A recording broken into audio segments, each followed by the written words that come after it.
okay? So people, they won the drawing from that.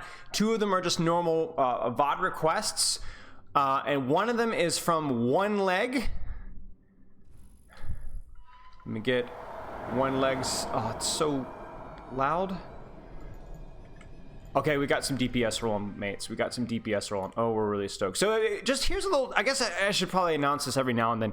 If you guys are ever curious about like, hey, how do I know what you've coached before? Well, first off, check the Twitch highlights. So pull up my Twitch page, go into videos, and then under there you will find the recent highlights and uploads, and I always update that after every stream with what I actually streamed on that day. If you don't feel like doing that or you can't do that, go into my ! Discord, and then at the very bottom there's a Spylo Stuff channel or subsection, and under that there's a coaching VOD compendium. I love the fancy words. And under there is everything that I've started since I've come back from streaming. There's even some Overwatch 1 VODs in there that are still useful, worth it. And every single VOD I put in the timestamp there. Now, what I am planning on doing at some point is I'd like to at some point get a separate YouTube channel and upload the entire stream to there. That might be something that we do in the next few weeks, few months. I don't really know, because I know people are like, Twitch is just not the same as YouTube. I get that. So maybe that's something that we do in the future. We will see. I just spent the last few hours watching yesterday's VOD and streaming exactly when I'm done watching. Well, that's perfect. So will you hydrate appropriately to the balance the lack of Bastion content? Yes, I will. Wait, I read that wrong. What do you think is going to be meta in playoffs? No leaks, because I know, so I can't really leak. I've already kind of, I mean, people already have pretty good guesses, but I'm not going to leak the little juicers that I know. Good morning, Sugar Lips. Good morning to you too. Anyone got a video for Genji tech? There's probably a couple of Genji videos out there by Genji OTPs that have it though. Cheers, Bastion.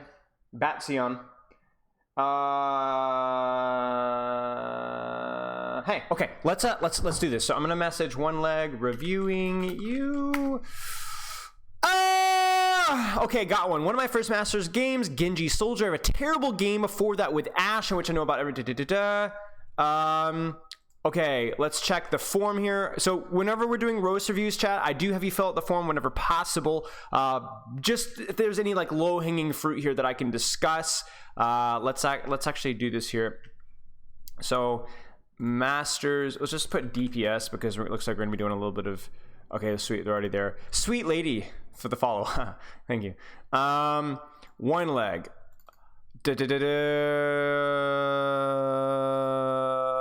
Looking through the review form really fast here.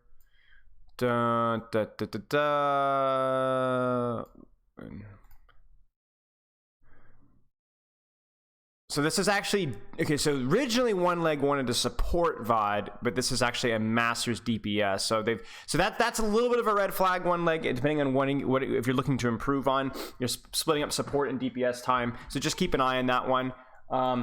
Looking to get rid of bad support habits. Well, that obviously doesn't apply anymore because we're on DPS. 2 to 3 hour gameplay sessions after work every day, about 5 on weekends. Okay, so that's a lot of gameplay. Sleep is a little short. What do you feel is holding it back? When I play my main DPS role, I sometimes get a bit nervous because I always think that I'm worse than the enemy and afraid to lose. Need to improve your confidence mentality. I mean, yeah, at least you recognize it, okay? Okay, so there's nothing really in the form that's going to be super impactful. Some little details here and there. Exclamation mark VOD. I need to update that briefly, and then we can get going. Edit. No, not commands. Commands. There. Edit. VOD. Masters DPS. Okay, let's pretend I'm a very good guesser. Yeah, that's a good idea. Deku. I was just talking about how, like, I swear. Oh shoot, which one are you in the game? Genji Soldier, is it like Mu? I assume it's like Mu. Like Mu? Okay, let's do this. Okay. Ready for battle.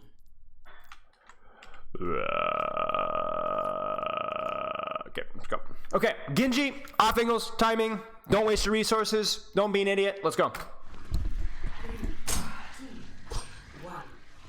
Using the rare Genji skin, Bedouin, I think is underrated. It's a little loud. I'm gonna turn it down just a wee little bit. Okay. Be careful about getting your deflect wasted there, because in case your monkey jumps, the next few seconds you're at a disadvantage. Until that happens, there's really no chance that deflect like actually do anything. It's better to just use cover instead. Don't let your deflect be the replacement for good cover usage, because oftentimes the deflect is a tool that you need to be used aggressively. We've talked about this over and over and over and over and over again.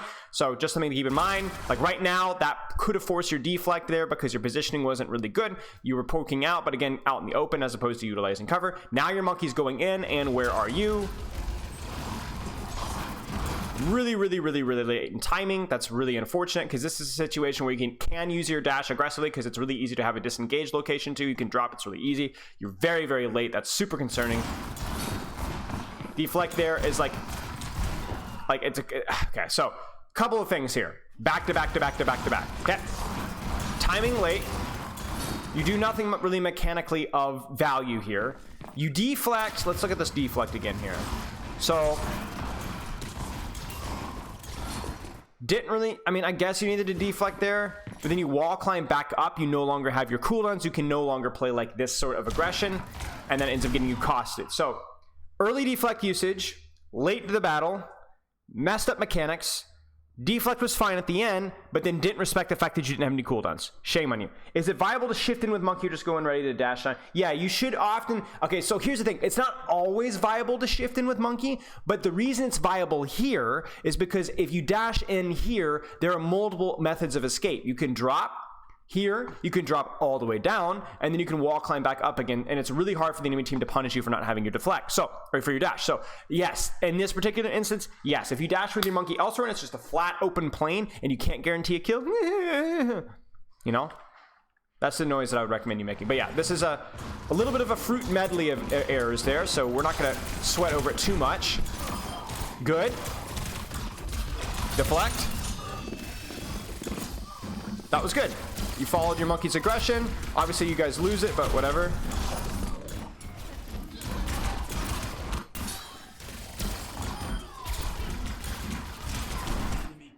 Do you see, again, kind of what the issue is here? It's like, okay, you don't have your deflect, okay? So that's the first thing. You need to kind of keep that in mind.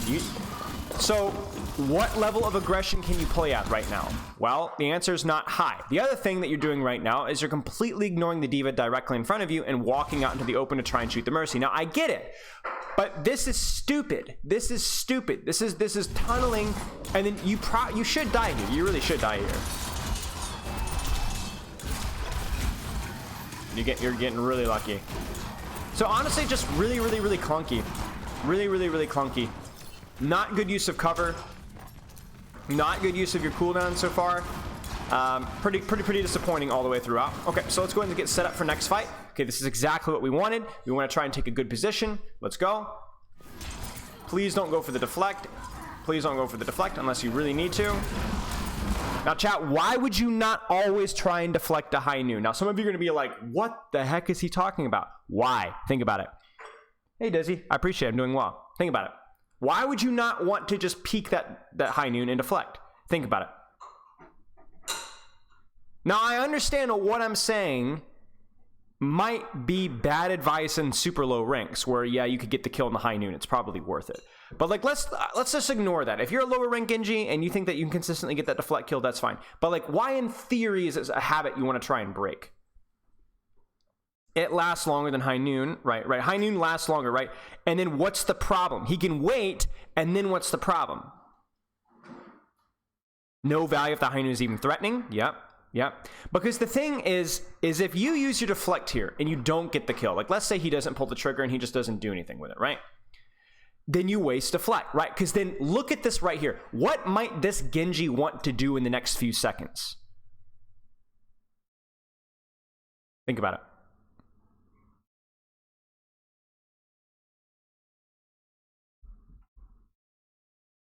He's going to want to go aggressive, no? Yeah, so now you don't have your deflect for a sticky. Now you don't have deflect if that diva dives you.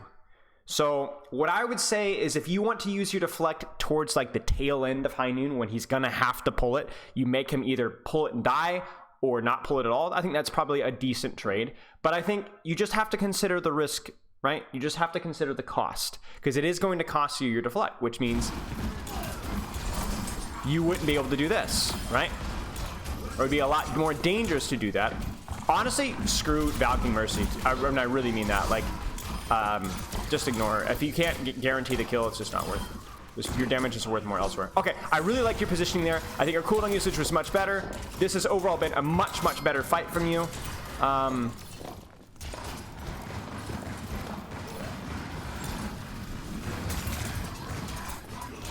Okay.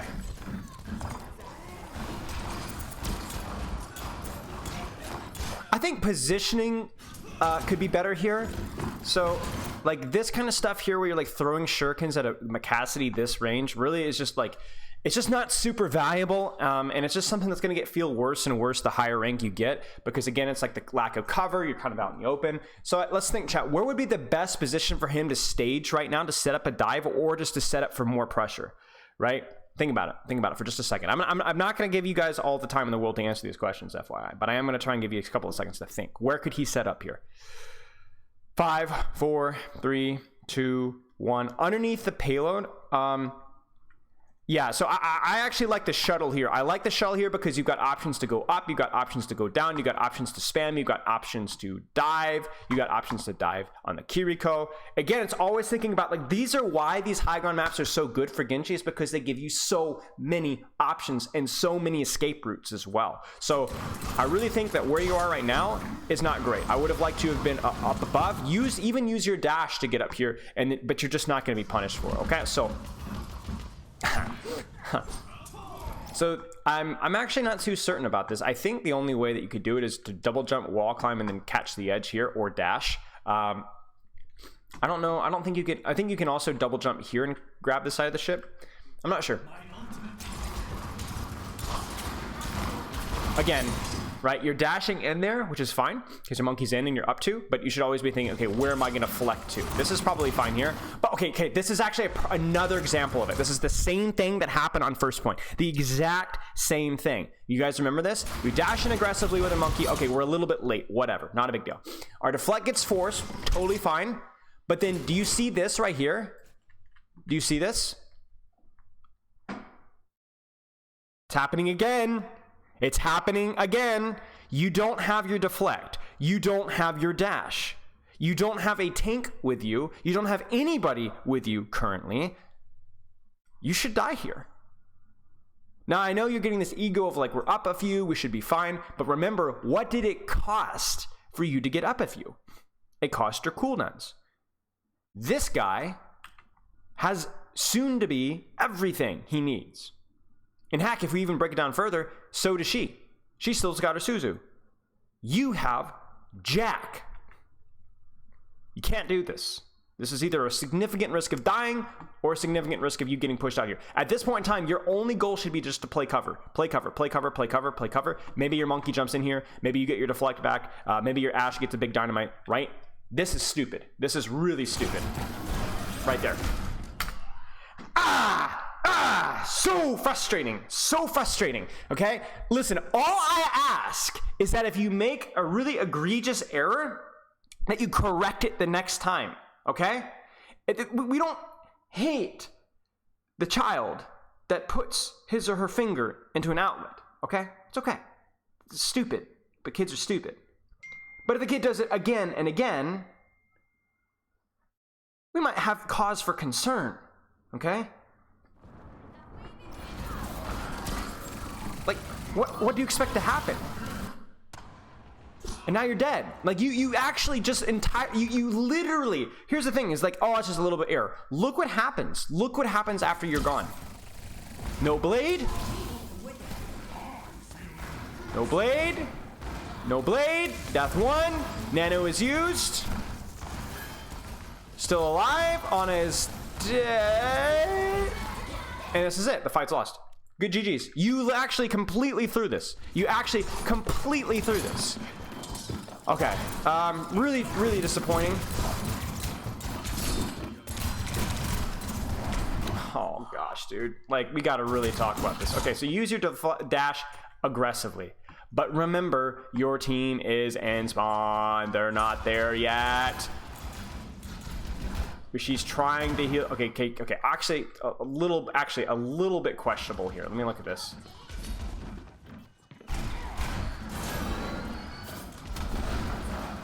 That's actually super unfortunate. Either way, this is really stupid. This is really stupid. I don't know what it is, chat. I don't know what it is about Genji cooldowns. I mean, maybe there's more heroes like this, but dang, it really honestly feels like, especially that deflect, that Genji's just don't. It doesn't register that I don't have deflect anymore. There's no like. I made a whole video on this, but this is like, I mean, literally every Genji I've reviewed has had this problem. Everyone, without fail. Do you not understand what not having your deflect means? Do you not understand this? I mean, I guess the answer is no. Like, now I don't even feel good roasting you. There just seems to be like a massive hole in your understanding, and I just don't understand. Like, you don't have your deflect. They can shoot you. It changes everything. Everything that you do, not having that deflect. And that's why it's so important that you're using it when you really need it. And when you're really sure it's going to get value. Okay, dash in here.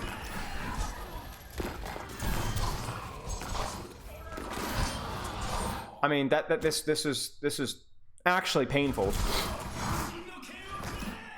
My concern with the blade, chat. What is my concern with the blade? Who can tell me? Who can tell me my concern with the blade? Look at it from his perspective. What he knew, what he did.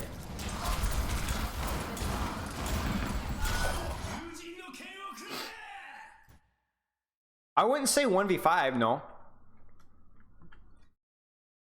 I wouldn't even say team not in necessarily. I mean, look at the monkey. Look at the Bob. Look, he knows his Kiriko's with him. He's just got to pick. My problem, I actually don't even know if he knows what he's aiming for here. Because he kills the Cassidy. That's the obvious low-hanging fruit for your blade because he doesn't have a lot of mobility. But the rest of the composition is not easy. Mercy's tricky. Kiriko is obviously really hard to blade, right?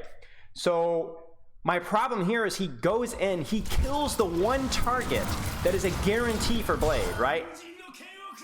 And he doesn't know anything right now. He just presses Q here with actually no like information whatsoever. He doesn't know where Kiriko is because he doesn't even look at her. He doesn't know the status of Guardian Angel. And he just hopes that maybe I can chase down that Mercy. Now it ends up working, and mechanically it's pretty ugly, right? But there's no sense of where am I going? And we've said this over and over, chat. Like, this is the theme with these Genji's reviews. We're saying the same things.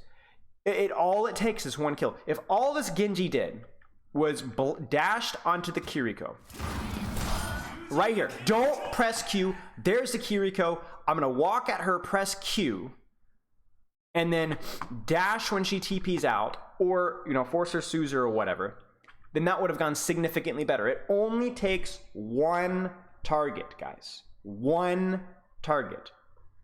And things go pretty. But right now, you end up finding the one target, but to be frank with you, it's almost a complete accident. It really is, if we're being honest.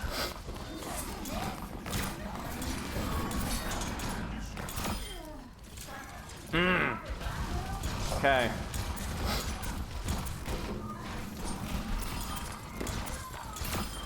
This was pathetic. What is this? You guys know how you like melee the DV Mac, I say. The Diva Mac, you get the damage on the target as she's leaving. Look at this. He misses the melee.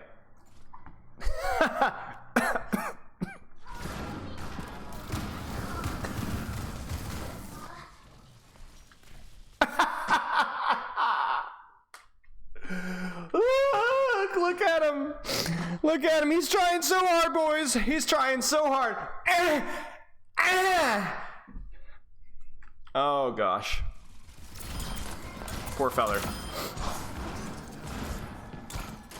Okay. Stop.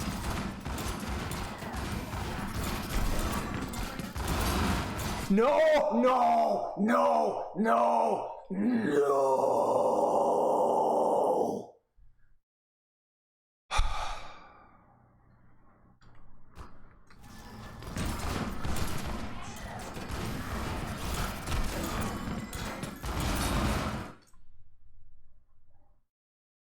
No respect at all for his cooldown and what it means.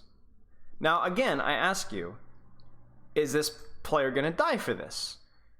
Maybe not. Maybe he's okay. Probably not. But again, why? Why would you do this? Like, you're got capped. You would like to dive right now, right? You could have dove in, I say, 5 seconds ago. Now, I know this one is more nitpicky than the other ones. This one is less egregious. But that's like saying, I didn't shoot my grandmother, I slapped her with a dead fish.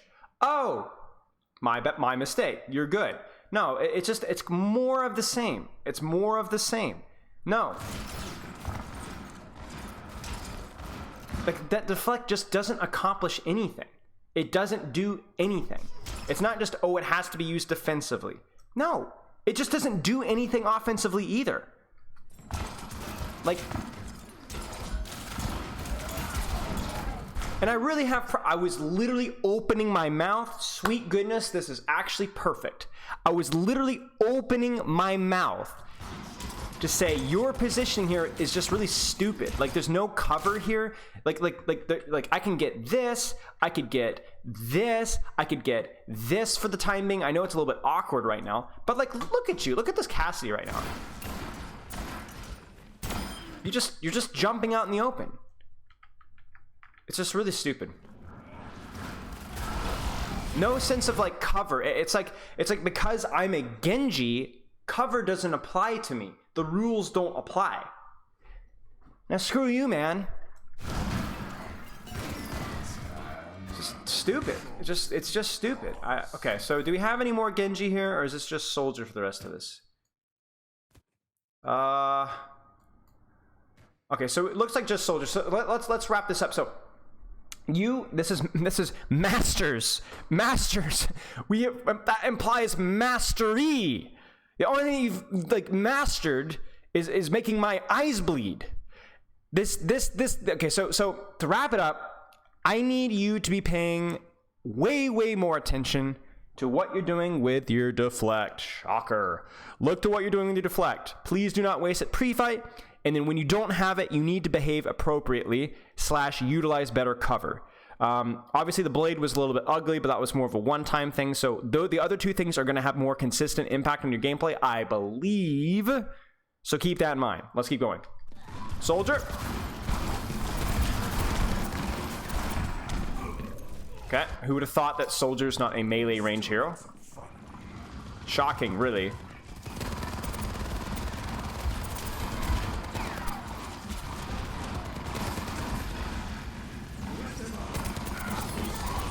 Come.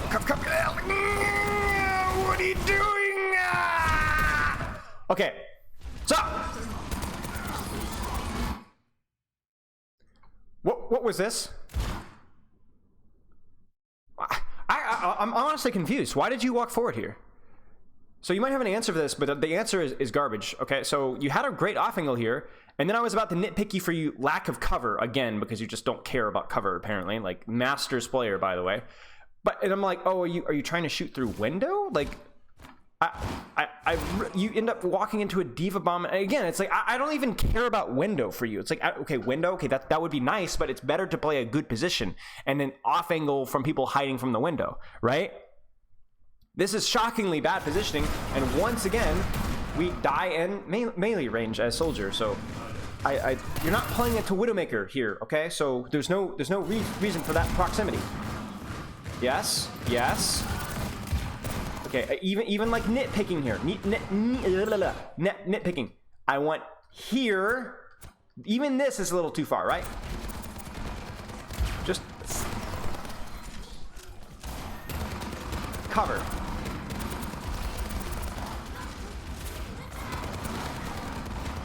I just a little bit of distance. Like I know you want to clear this diva out, but just not not here. Like could you do it here? Could you do it here? Could you wait for your Zarya to walk forward and then off? Like I just don't get the melee obsession, you know? Cover. Why is everything at point blank range for you? Everything is point blank range for you. Everything.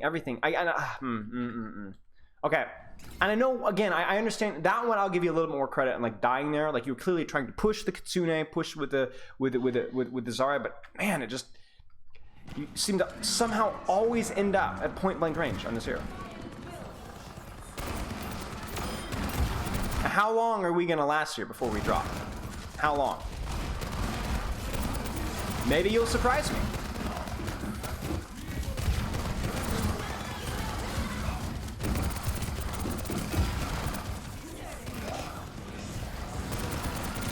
I mean, you're getting a ton done. Okay, no, yeah, you surprised me. Okay.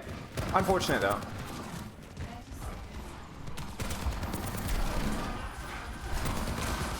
Please, for goodness sake, have some respect for the fundamental basic bronze, silver, gold, platinum concept of cover. Please, I beg you.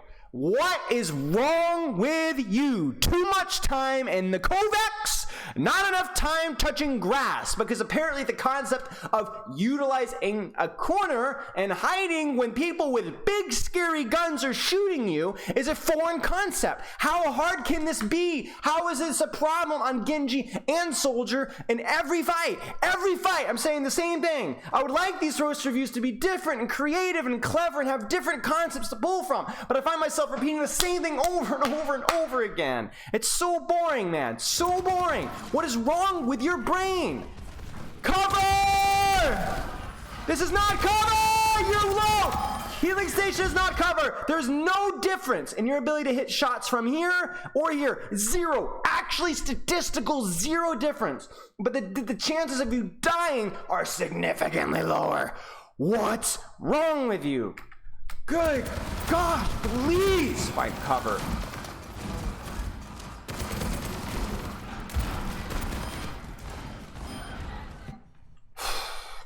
Keep going. We'll go a little bit longer here.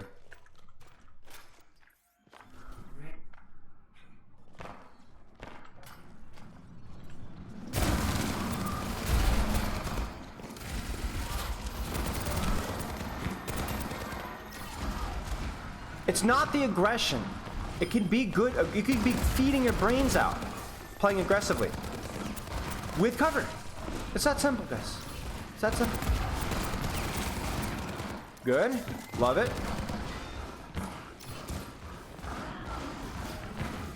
So here's a little trick for you. I think obviously you have to be careful of D.Va here, but she's D-Mech. So could you not like pop up here? You know? Look at this. Look at this angle. Nobody can punish you with here. With you got your heal station, you got good cover. All right, right? Like I know why. I get why you drop here. I'm not saying that was necessarily. Gosh, like please. Even when you're up a bunch, do you see how scary it is to play in melee ranges like these? Look at that. It costs you, your team had to lamp you. You were up 3. The D.Va was D-Mech, and they still had to lamp you. Welcome to Overwatch. There are heroes that are good in close range and long range. You are more of a mid to long range hero against most of the cast.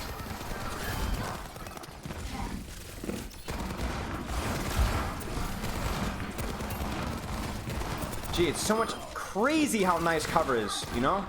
Crazy.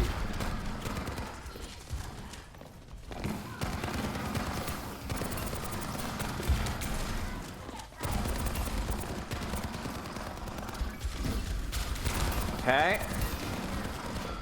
Putting on decent pressure here. I would stay on the D.Va here.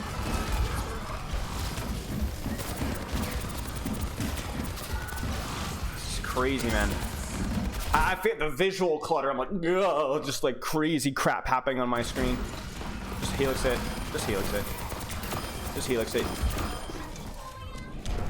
Okay. Pretty reasonable throughout. But also keep in mind that you've had good positions to initially start with and good cover to initially start with. I wouldn't anticipate you to catapult yourself off of cover into the middle of the enemy team on defense. But on offense, it was a whole different story. Let's keep going. This is quite a short VOD. Looks like you guys full hold here. You see what we're talking about here? This is what you're good at. Now, this is a little longer than your effective range here. I would not be mad if you walked inside here to assist with the fight because you can't shoot anything else, but at least you're not melee range on a Cassidy, right? The bar has been set so unbelievably low that, you know, anything is an improvement. This is also honestly not a great VOD to send in because it does look like, I mean, I don't mind wins, y'all, but if you guys cap and then full hold them, which looks like what's about to be the case, it's not the best VOD, y'all. It really ain't.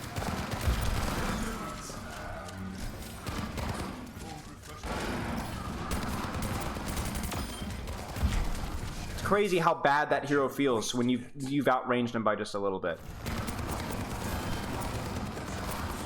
Okay. I mean, there's just not a lot to say. This is just shooting gallery. Now, we could break this down further into the micro, but I don't think that's going to be something I want to do. Yeah, there's nothing to say here. Okay, so roast review. Here's the deal. With Genji, we talked about your deflect management and your use of cover. With Soldier, it was really more of the same. Now, what we didn't pay a lot of super close, careful attention to was your use of heal station. I will say it felt like sometimes your heal station was being forced because of your lack of cover, but with Soldier, I think it was a little bit different. It was definitely your cover usage, but it was also the fact that you were not really respecting the proximity of the enemy team. In other words, if you're playing into D.Va Cassidy, you need to play sightlines that are more favorable for you and less favorable for them. If you didn't know it, Cassidy struggles in longer ranges, especially compared to a Soldier. Now, Cassidy versus a Genji or Tracer probably wants to play longer ranges. But against a Soldier, that's not his strength. That's not his strength. That's your strength. And when you're walking directly into a Cassidy over and over and over again, or you're playing Genji and you've got your deflect force, and then you're playing aggressively into the Cassidy by yourself without your deflect, without your dash, over and over and over again, that's a problem. A large number of your deaths here were completely and utterly and absolutely avoidable if you just simply utilize the fundamental basic concepts of finding what your effective range for your hero is and better use of corners. It's really that simple, guys. This is a Masters player that needs to go back to the basics. If that doesn't encourage you, then I don't know what is. Everybody has to work on the basics. Let me know if you have any questions. Next VOD.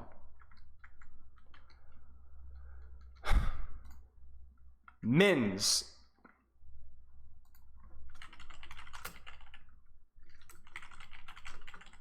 Is our next Kochi. Let us not waste any time at all. Hollywood. Ready for battle. What rank? I don't know what the rank is on this individual. They are an honor player, so do with that as you will. Plat. Okay, looks like we got a Plat honor. These are fast fire mates. We're cranking through these at an unbelievable rate. Hey, I see a lot of cases where people send in wins and good VODs to make them look good, so you say it's your team and not you. No, that wasn't necessarily the case. It's just good to know. Like, again, I don't have a problem with sending in a win. I don't even have a problem with you sending in a VOD where you feel like you played well. That's not necessarily a bad thing. What is a bad thing is if the entire defense is kind of a wash because you guys were under so little threat at all. Like, it was just a complete roll. So it was like not half the VOD, but a good chunk of the VOD wasn't particularly useful because it was so easy, right? You were never put under any pressure. If you were put under pressure and you guys win it, but it's tight a little bit and you feel like you played well, there's still probably a lot of good things to learn from it. But when you're not under duress, it's easy to learn. You're welcome. Hope you find it helpful. Let me know if you have any questions. I'll send you the post-coaching checklist when I'm all done, and then we'll move on them from there. Congratulations, Taco Party! I'm glad to hear you. That's weird. I've been spending as many years watching my videos, and I'm not Masters. Huh. Okay. Ana?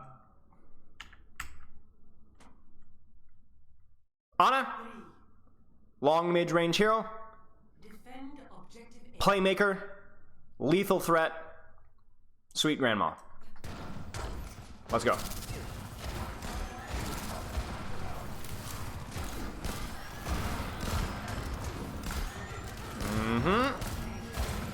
Oh! Chat, I can smell the juice right now. You smell? Something juicy is about to happen. Oh, it's good. I can tell. Please, please, please, please, please, please, please. Ah! So here's my only complaint. My complaint here is I would have liked you to have topped up your Zarya first. Simply because, remember, you landing this nade and getting follow-up off of this nade is dependent off of her having the HP to be able to push, right? So what ends up happening is you go for the nade ahead of time before you make sure that she's actually in a position to push or she's in an HP to push. So chat, whenever I'm talking about Playmaker Ana, we always have to consider balancing that by doing our primary job, which is keeping our tank to full HP as much as we possibly can. Now, there will be times where if my Zarya is missing 50 HP, doesn't matter. Doesn't matter. It really doesn't. But I would prefer my Zarya to not be, 164 HP, right? So I love the mindset here, but I need you to top off your Zarya first.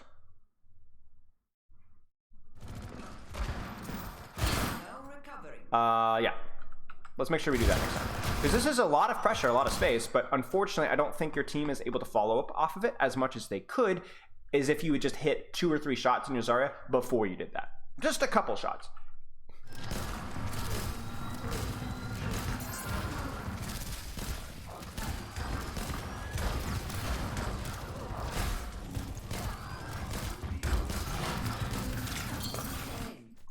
Don't get lazy. Do not get lazy. This is a lazy nade, okay? Let me get really, really deep with y'all, okay?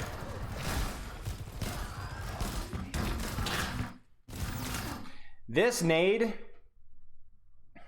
is the equivalent of pulling up your Gmail account, pulling up a couple work emails, and then sitting on your phone tapping and playing a mobile game. You're not working. You're just going through the motions.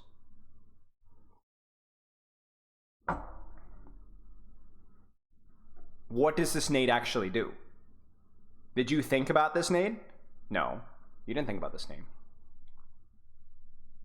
I want you using your nade to get value, but I don't want you just pressing the button. So let's think about this now. You're pushing up. Do you wish you had your nade now?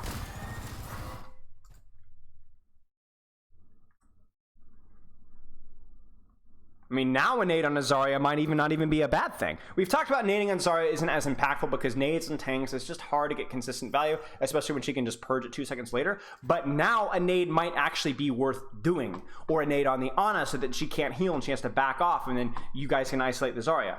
Right? This is lazy. This is a lazy, lazy, lazy nade. And then now when you want it, you don't have it.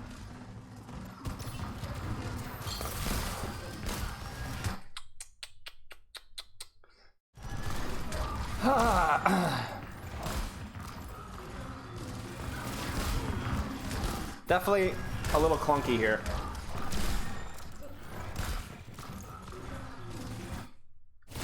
I respect you checking your surroundings though. I respect that. It just needs to be faster. You can nano this. You could have nanoed that. So to be frank with you, men's, okay. And the reason why I'm being so sugar-coated and sweet is because right now you just look a little slow. I don't know how much time you've got in the game. I don't know how much time you've got in Ana. I don't know how many conscious, consistent hours you've got, but you're just a little slow. You're just a little slow.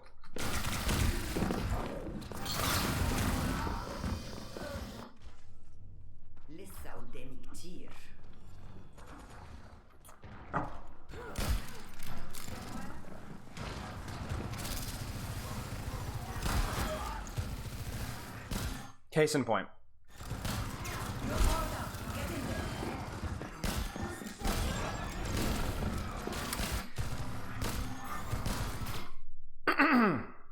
What do you think about this nano? What do you think about this nano? And this is actually pretty important because especially if you're playing in ranked, there's not always going to be a lot of communication between players.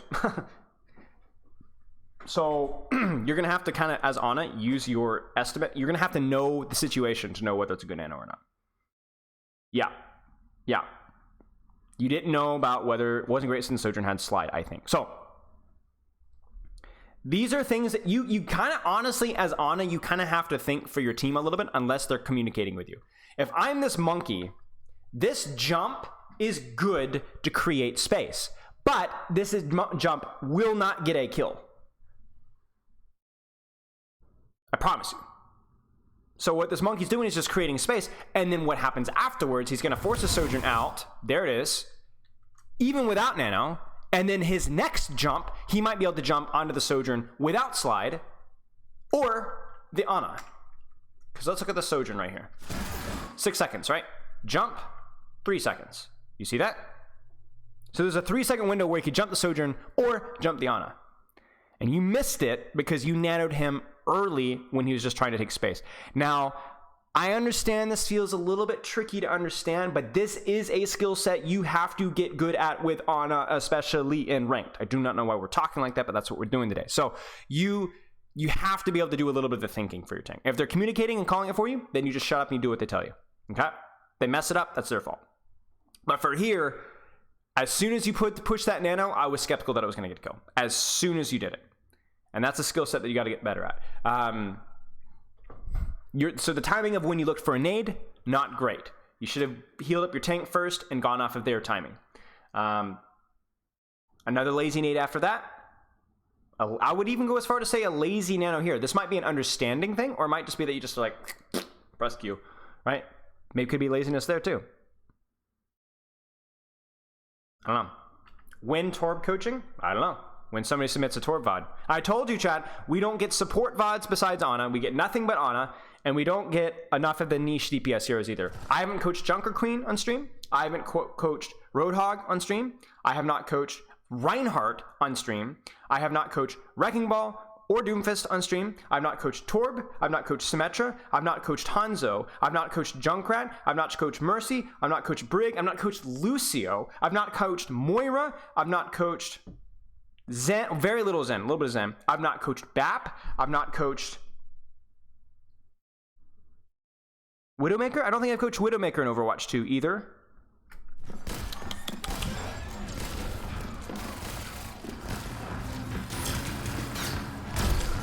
Yeah, it's unfortunate. I appreciate what you're doing here. You're thinking, I want to walk forward and try and get a nade. And to be fair, this fight is lost. You got 2 people in spawn at this point, so you might as well go for a play. But at this point, I would have just died to the Zarya and just chucked a nade back here, and maybe I can get a kill. You know what I'm saying? So.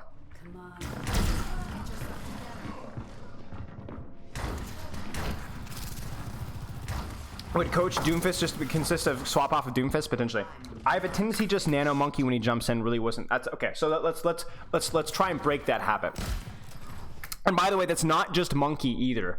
You do any hero where like nano needs to be either that hero is able to reach their effective range immediately with that nano, or they are being engaged on. In other words, if you were playing with Zarya, let's actually go back.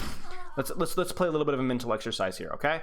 Let's say that you had nano, like let's just say you had nano, you were the world's greatest Ana, something crazy happened, and you could nano now. Would you nano your Zarya now if you had it?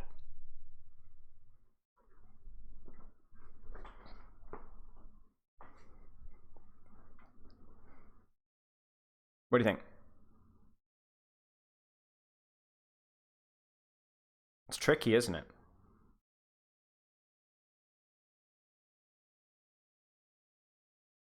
I think so too. I think this one would be okay. What about nano now?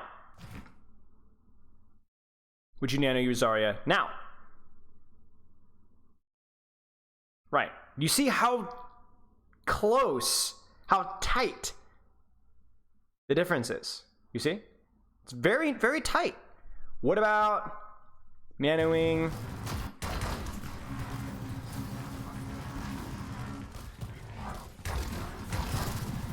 What about now?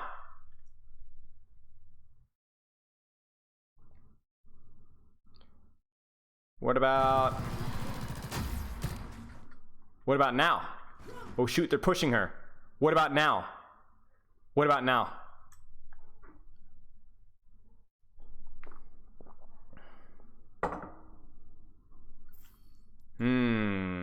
Yeah, it's a good exercise to get into. It's honestly, it's a really fun exercise to do.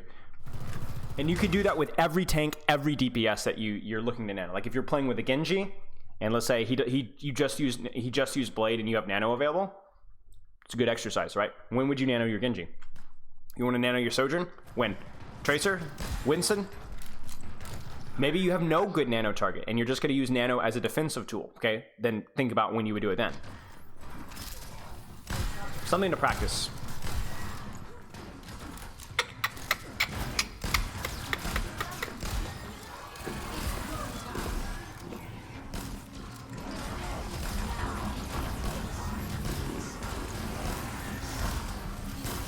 Ooh, that's a massive nade. Should be okay though. So we saw this actually, I didn't mention it in the very first nade that you did here, but your mechanics with your nade were not good. This is kind of ties into what I was talking about where things are a little clunky. I don't know what your past is with playing Ana, but I think you need to get some more reps with her. You need to play a little bit more Kovacs, or not Kovacs, deathmatch, a little more workshop codes. You need to get some tryhard in between your Qs, because I look at this, or you just need to get more reps in ranked, right? Because this right here, this nade has to hit. It just has to. Now, obviously, we could talk about target priority here. Who is your optimal target priority in this current situation? And give me 2 reasons why.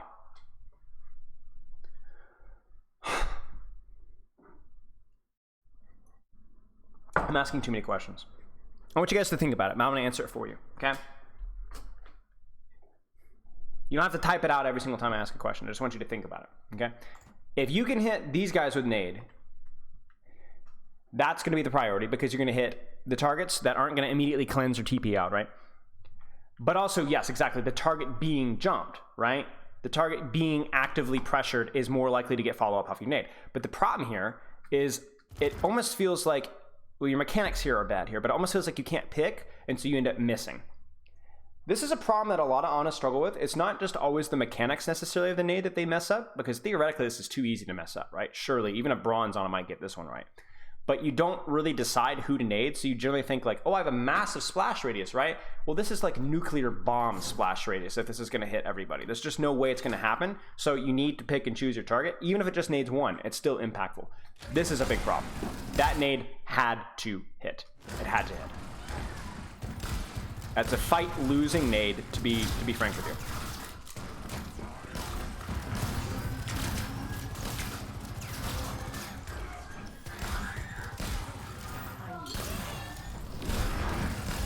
Again, like what are we nading here? Really, truly, what are we nading here? Oh, I guess you were nading the Kiriko. Okay, never mind. I thought you were trying to nade the Tracer. Disregard what I said.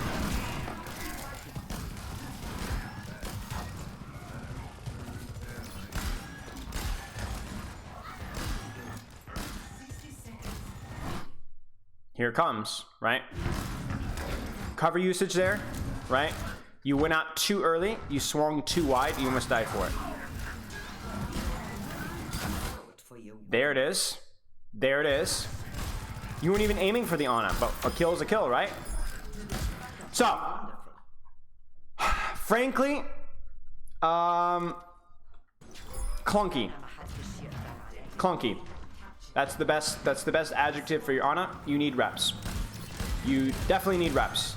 The mechanics have not been great, whether it's been the M1, whether it's been the nade, whether it's been the sleep dart. You felt slow to react to things.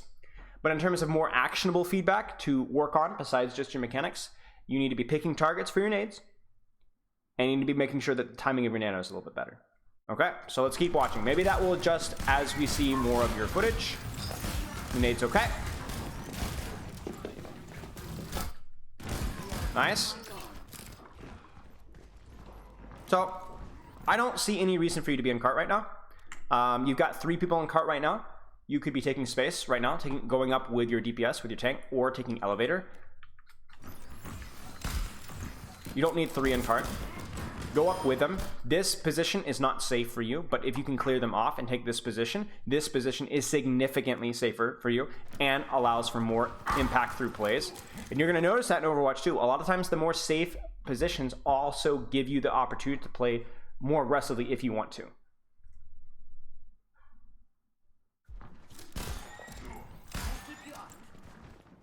Like right now, do you see how this feels very awkward?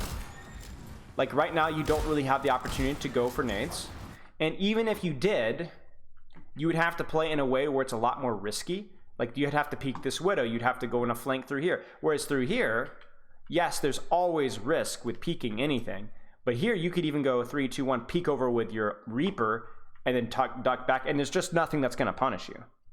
How do you decide who gets cart in 5v5? Generally, whose positioning is least impactful, or who either through aggression or defensive behavior. So in other words, if my Zen is extremely fragile versus the enemy composition, get him off of cart, find the safest position for him. If my dive tank really will get great offensive pressure from playing this position here, then get him off of cart. So that's the catch, isn't it? If I look at your composition right now, I don't think anybody wants to be on cart right now. Nobody. So then who gets to play cart?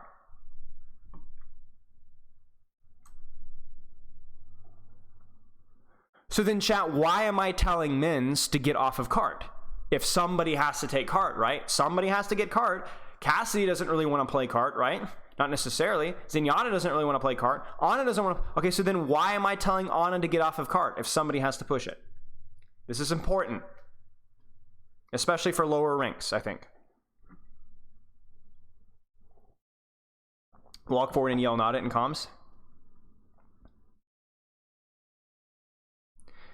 The reason why I'm telling you to get off of cart is because you already have 2 people on cart. Now, if you look around as Ana and you're Zenyatta and Cassidy or high ground and you're the only one on cart, stay on cart.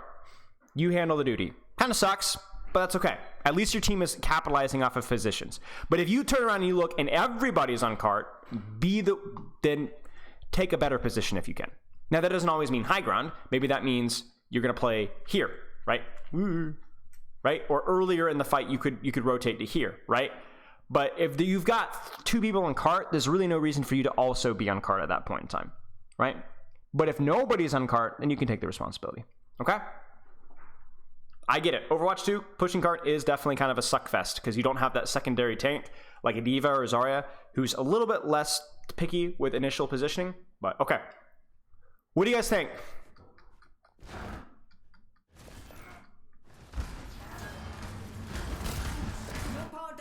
In there.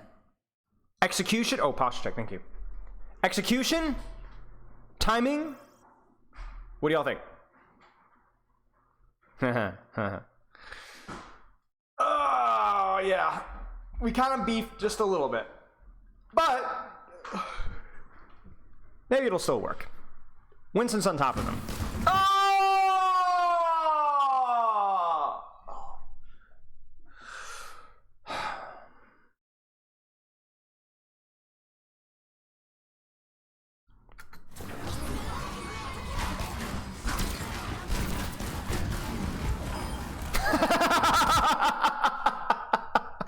This is the most Plat fight in the history of Plats, okay? Let's just enjoy this one, all right? Let's break this down one at a time here, okay?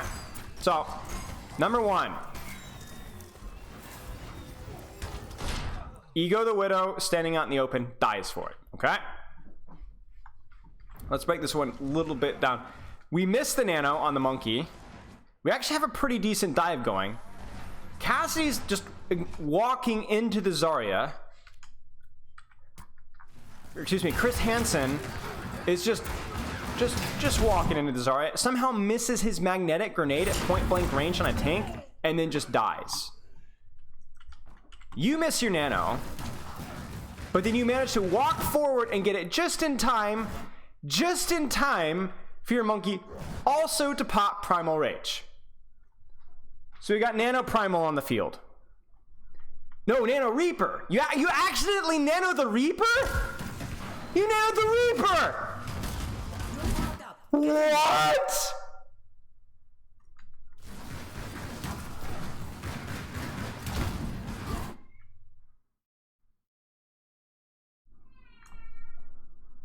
What? Is this the confirmation thing being goofy? I don't use the confirmation setting. I don't use it. I don't necessarily say you shouldn't use it, but maybe this is You're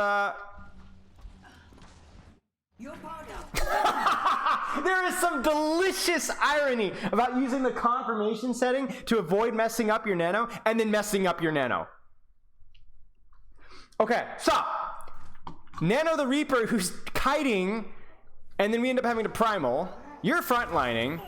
The Nano Reaper absolutely screws over the Zarya, so it actually works out perfectly. So the Zarya is off the field. You hit the nade, it get purged. Oh snap, they're ulting on top of us. You do something that can be best described as mechanically perfect by sleep darting the dumpster. Let's just watch this sleep dart. You missed the dumpster, okay, but you almost hit the dumpster. They Kiriko ultimate. Reaper couldn't hit the broad side of the barn, and the movement speed, rather than assisting him, is actually hurting his ability to get the kill here, because he's moving faster than the speed of light. And then Nano Death Blossom, in typical Plat fashion, destroys everything. Wow, I'm on the edge of my seat, and I feel quite nauseous. Thank you, I appreciate it. Yeah, so this was that was an experience. This is why we love roast reviews, chat. We have all the time in the world for foolishness. Okay, again, nade there. Was it really useful? Maybe, but I'm at least happy that you're like, I'm gonna get the target, I'm gonna hit the target, we're gonna shoot the target, we're gonna get a resource. Is nade for Wraith worth it? I don't know if it's worth, but I would rather that than the blind just kind of, you know, that may or may not hit anybody, may or may not do anything.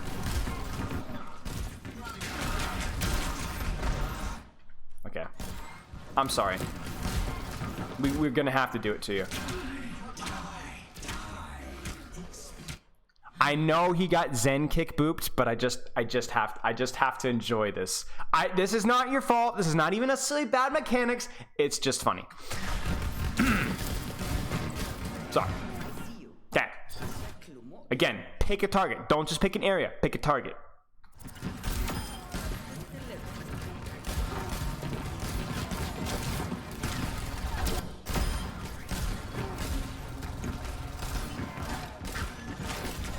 Pick a target. Pick a target.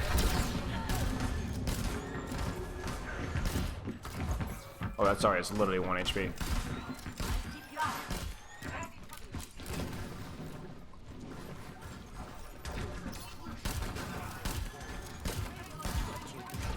Pick a target. Pick a target. Pick a target. Pick a target. Pick a target. Pick a target. Pick a target. Pick a target.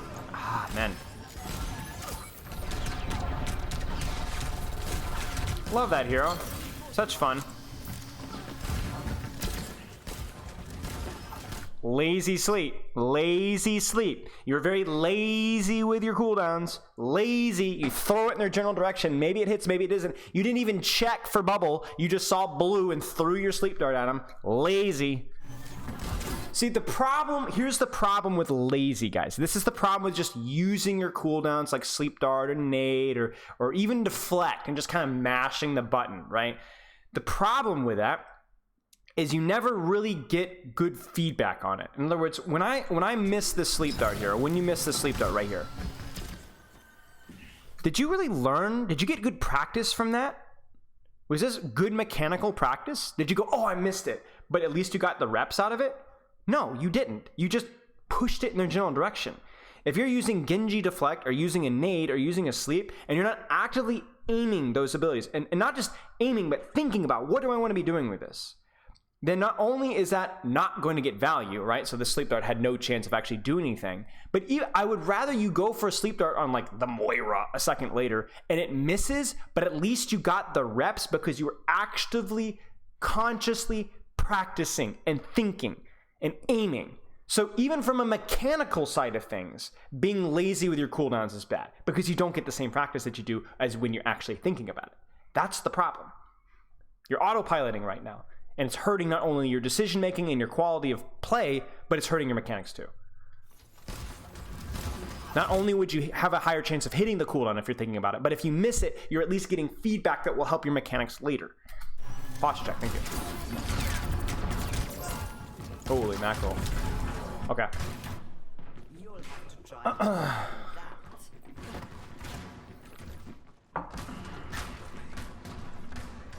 If you want to get improved fast, that's how you do it. Don't waste time by being lazy. No lazy games, no lazy team fights with Ana. Okay, right now. Keep you up.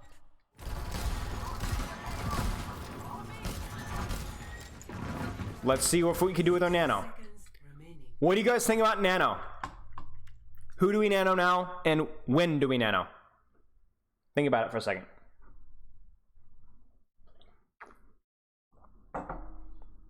I don't know about Ana Golden. Honestly, I haven't paid much attention to it.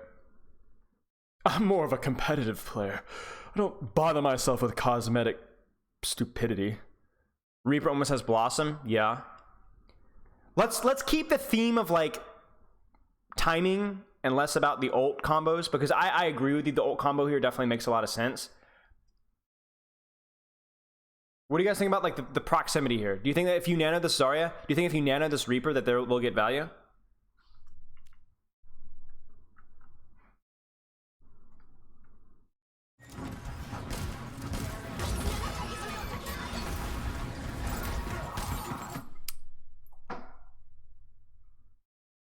That's rough, man.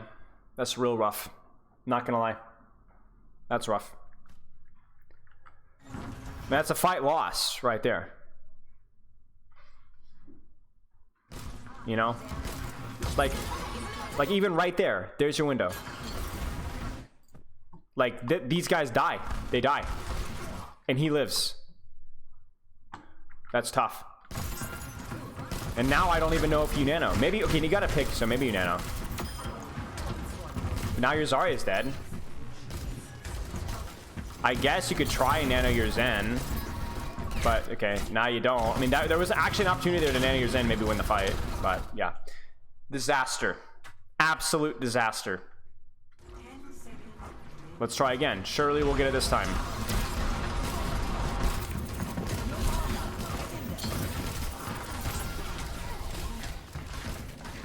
Yeah, that's it. That's it.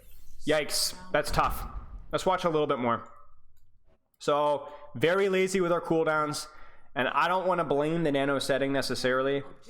That might not be helping you, but you were very indecisive and very slow with your nanos. And then the one time you actually nanoed early, it was way too early, and then you didn't get anything out of it. Your nano value has been in the gutter this entire attack.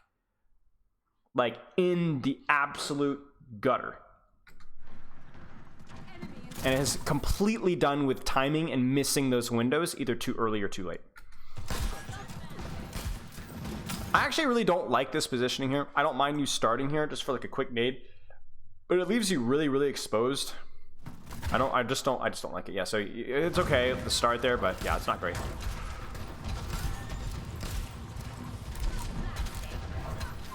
Ooh.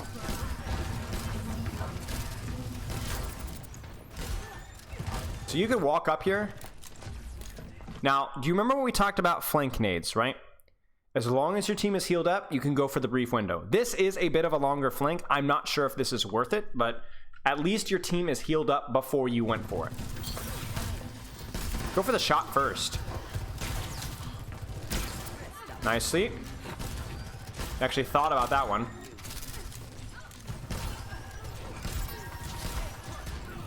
Have you watched, Mins, have you watched any of my Ana videos before? You need to stop scoping at point blank range as well. I feel like I'm throwing a lot at you, but this is something that we've seen a lot actually. This scoping there, not great, and this scoping here is like this is really silly. I mean, look at you. What is this? What is this? Come on now, we're better than that. It really tunnels. Okay, yeah, see, I can tell, because you're trying to make plays, you're just not very good at it right now. So, I respect it.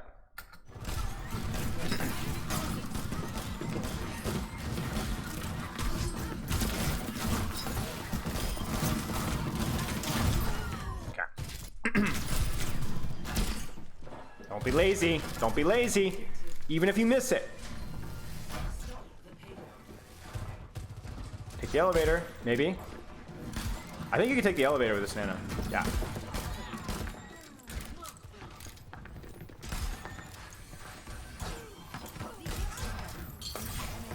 Don't be lazy. You're being lazy. It's a lazy nade. Zarya didn't need it. Genji needed it. You aimed it at the Zarya though. Why? Lazy.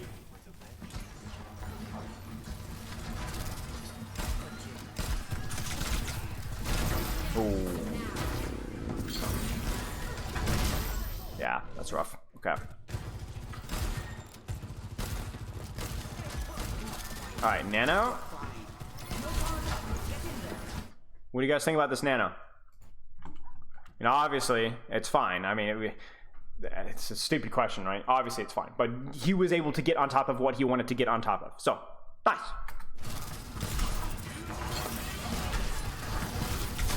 Ah, come on now. Go for the sleep. You got it.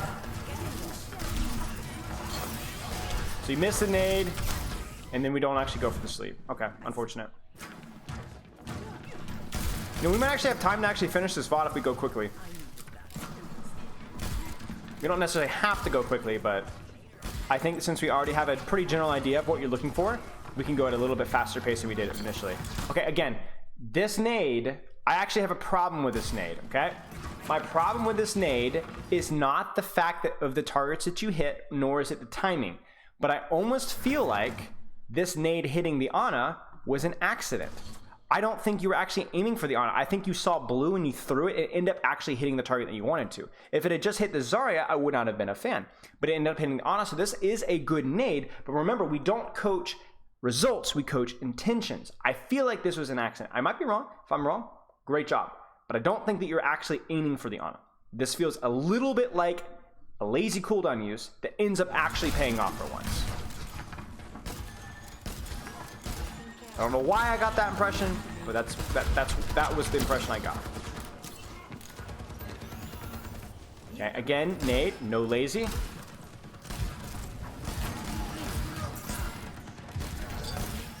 Okay.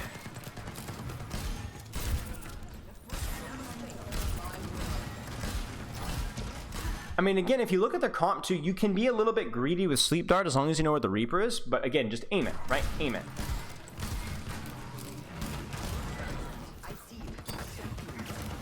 That was okay. Now, I don't think necessarily I would have used it that early in the fight because I don't think anyone's going to follow up of it, but at least you were aiming it, right? Same with that Sleep Dart, right? Not the best timing of those cooldowns, but at least you were aiming it. Now, what we need to do is we need to sync up your timing with your intention. If we can do that, we're going to be home free. Yeah, you're dead. Okay. Do we get another fight? We do. Nade was good, or Nano was good. Definitely at the range where it was going to work. What do you guys see about the nade? Do you see it? Do you see it? Do you see it?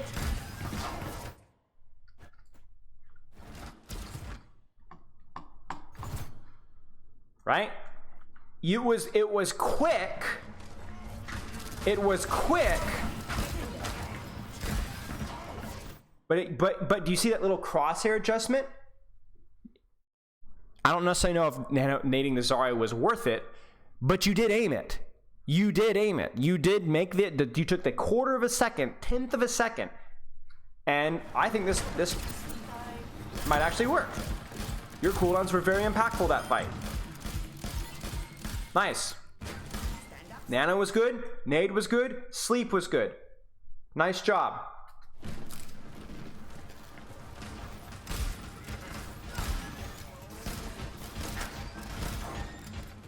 Okay, well, are we going to be lazy? Are we going to be lazy? Surely not. You're just waiting for that nade, okay? He's above you. Walk forward. Walk forward. Nade. Nice. You might die. Ah, you did so well. You did so well, but then you crapped the bed. Look at it. Look at it, chat. Look at it. Nothing. You aimed at nothing. You saw blue, you threw it in the middle, and it missed everything. No. Pick a target. Reaper, Zarya, backline. Any of these targets is available. I would probably have gone for the full backline for the indirect zoning effect and maybe even killing the Ana so that then you guys could focus down this Reaper. But anything would have been better than this. Anything. Nice. Like, that is a fight. Again, we talked about fight losing nanos. That was a fight losing nade. We saw one earlier. We've seen another one now. It's over. Okay, so you really need to work on your cooldown usage. Not necessarily, your timing has overall been okay. There have definitely been instances where it's been too early, or it's been not really, mostly just been too early. But I definitely think your intentions with your cooldowns, you need to sync, you need to get timing, keep timing consistent, but I need more intention with it. I need more focus, just that quarter of a second. Don't just throw it.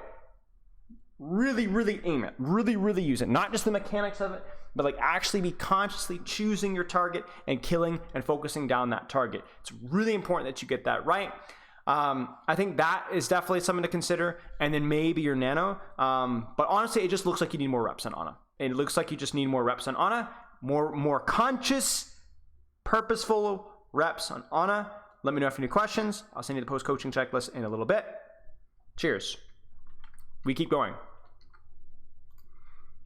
Zepri, our other coaching giveaway target.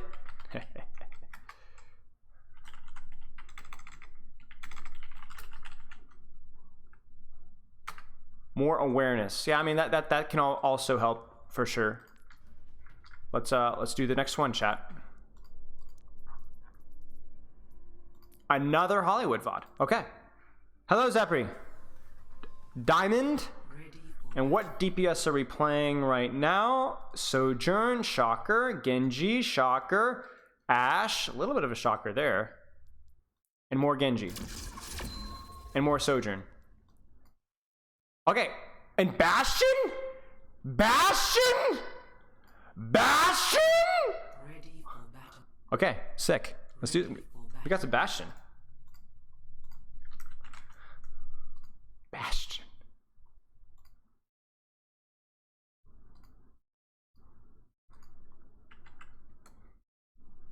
I'm gonna have a song pulled up.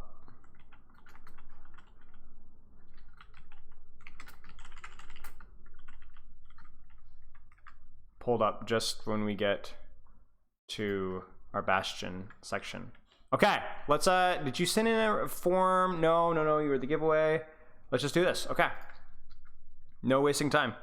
Oh, I need to update the command. Oops, that's Twitter. Oh, I don't want to open Twitter. Oh. I posted that tweet yesterday innocuously enough, and the bronze worms came out of the woodwork. Oh my goodness. My favorite was reading, Diva is the squishiest tank. And I was like,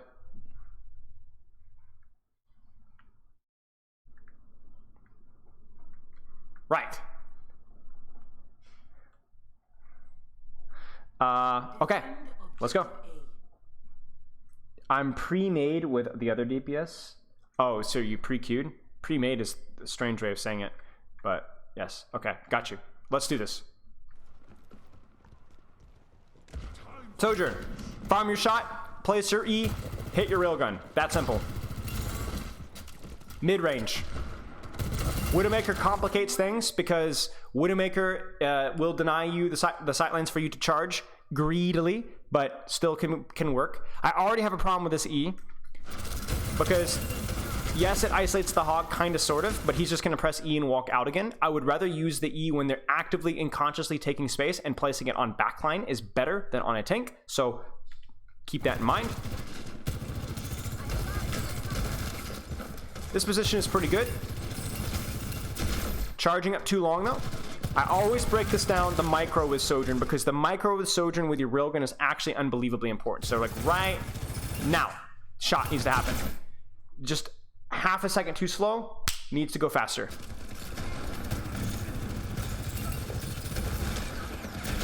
That one was 80 charge, so there was no chance of a one-shot with that one, so you should have hit one more shot. 82, I believe, is the one-shot, so that needed to happen.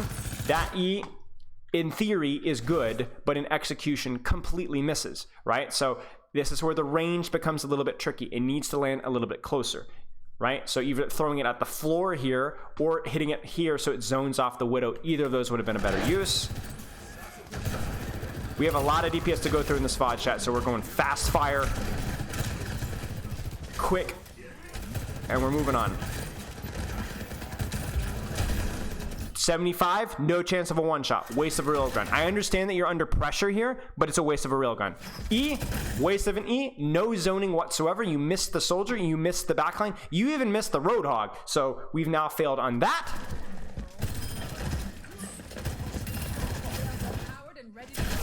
That was what we wanted. Maybe we charged a little bit too much on the hog, but we respect that. And look what it does. You didn't hit the headshot, but look what it does. You see that? Forces her out, forces bad positioning. Your team is able to follow through. Good job. That sucks. Remember, you can't call out when you're not ulting. Okay. So you did some work this fight, but a lot of mistakes with your E and a lot of mistakes with how much you're charging or how you're managing your charge with the railgun. This is something like Genji's deflect that consistently shows up again and again in every Sojourn that we review. Also, cover, right? Cover. Again, no reason for you to be here when you could be here. There's absolutely no reason. It doesn't allow you to hit more shots. No reason for that. Okay. Let's see what we got. Okay. Again, thoughtless E. Completely thoughtless, right? This might actually end up isolating the soldier, but it's a complete accident. We're not intending it to be so. You simply saw red, like the Ana that we just reviewed on this map, and you just threw it. It is a 15-second cooldown. If you don't find a use for it immediately, you will find a use for it, I promise you. Hello, Mantis.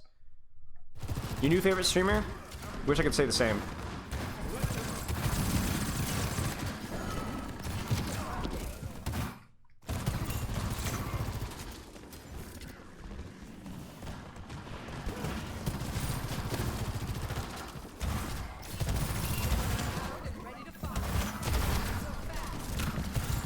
I don't know why you have this like obsession with hitting your railgun and then immediately Eing afterwards.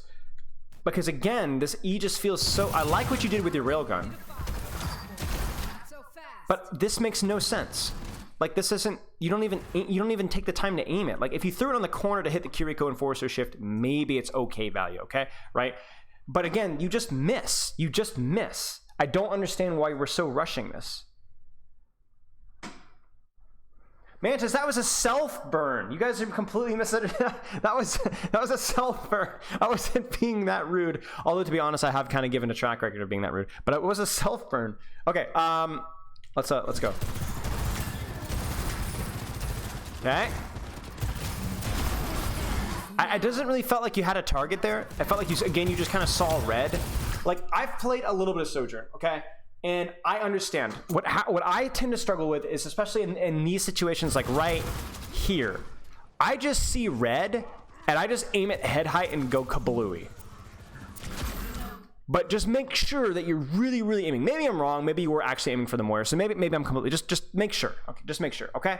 Again, where's my E? I wish I had my E. We don't have my E, and this fight is lost.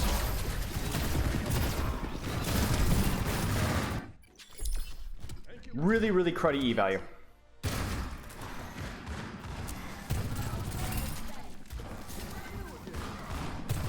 Zepri, have you seen my Sojourn VOD reviews? Any of them? Crud E value? What do you guys think about this E? Not yet? Okay. Because we talk a lot about these things. What do you guys think about the C? It's all right. Yeah, it's all right. Because you're thinking that Cassidy might want to duck back into cover, and you're going to create a split here. My only problem with it is it's like you isolate the Cassidy, and then you walk away from him. It's like you get value out of the E, but then you don't actually do anything with that value. Like this Cassidy's like, oh shoot, there's an E behind me. I can't walk forward. Oh no, I'm split for my heals. And then you're like, ah, that's okay. Cheers. Have a good one, man. Enjoy your day. Understood, right? It's weird. It's weird, which ties into what I was saying with the Ana previously, where it really does feel like you just kind of use it. And even when you do use it in an appropriate fashion, because you're not really thinking about it, you don't actually get the value out of it that you could. Cassidy.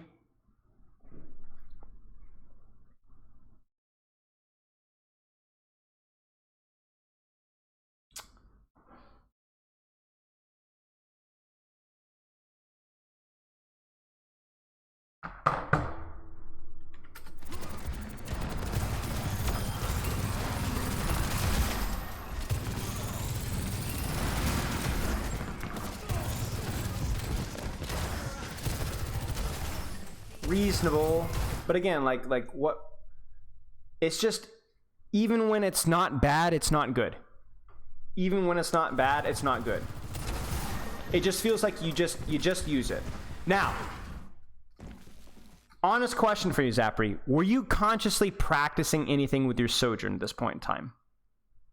Was this something? Is there anything that in this game that you were loading into and be like, I need to practice this?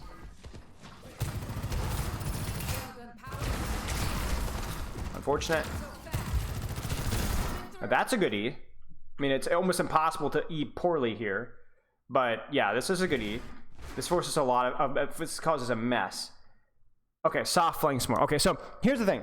I'm running up the beanpole right now and smacking around with a torch. Okay, but I want you to keep in mind that I'm flaming you, but if you're so focused on using a positioning, it's gonna happen that your E's are gonna suck. I don't really care about that. So I'm toasting you right now, but if you were really focusing on your positioning here and everything else kind of was dog, that's okay.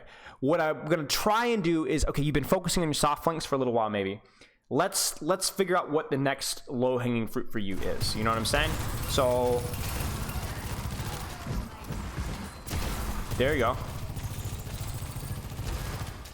The Hog is like actually like so bad versus the Sojourn. It's like so easy to farm up.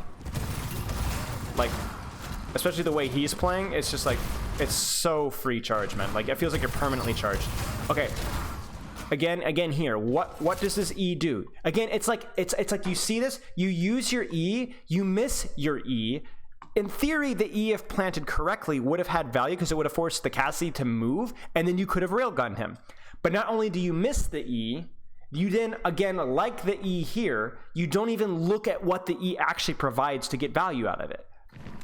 Now, I understand the soldier is a fine target, and you handle the railgun well here. You miss it, but whatever. But, like, you miss... It's like, if you placed the E here and actually looked at the target, this guy would have died. It's just very strange. Even when you're using your E correctly, you're not capitalizing off of it. And then a lot of times, you're just using your E poorly and then not even looking at it anymore. It's a tool. It's a tool. This would be like as Ana nading a target and then looking away from the target. E with E. All right. We're really gonna have to. Okay.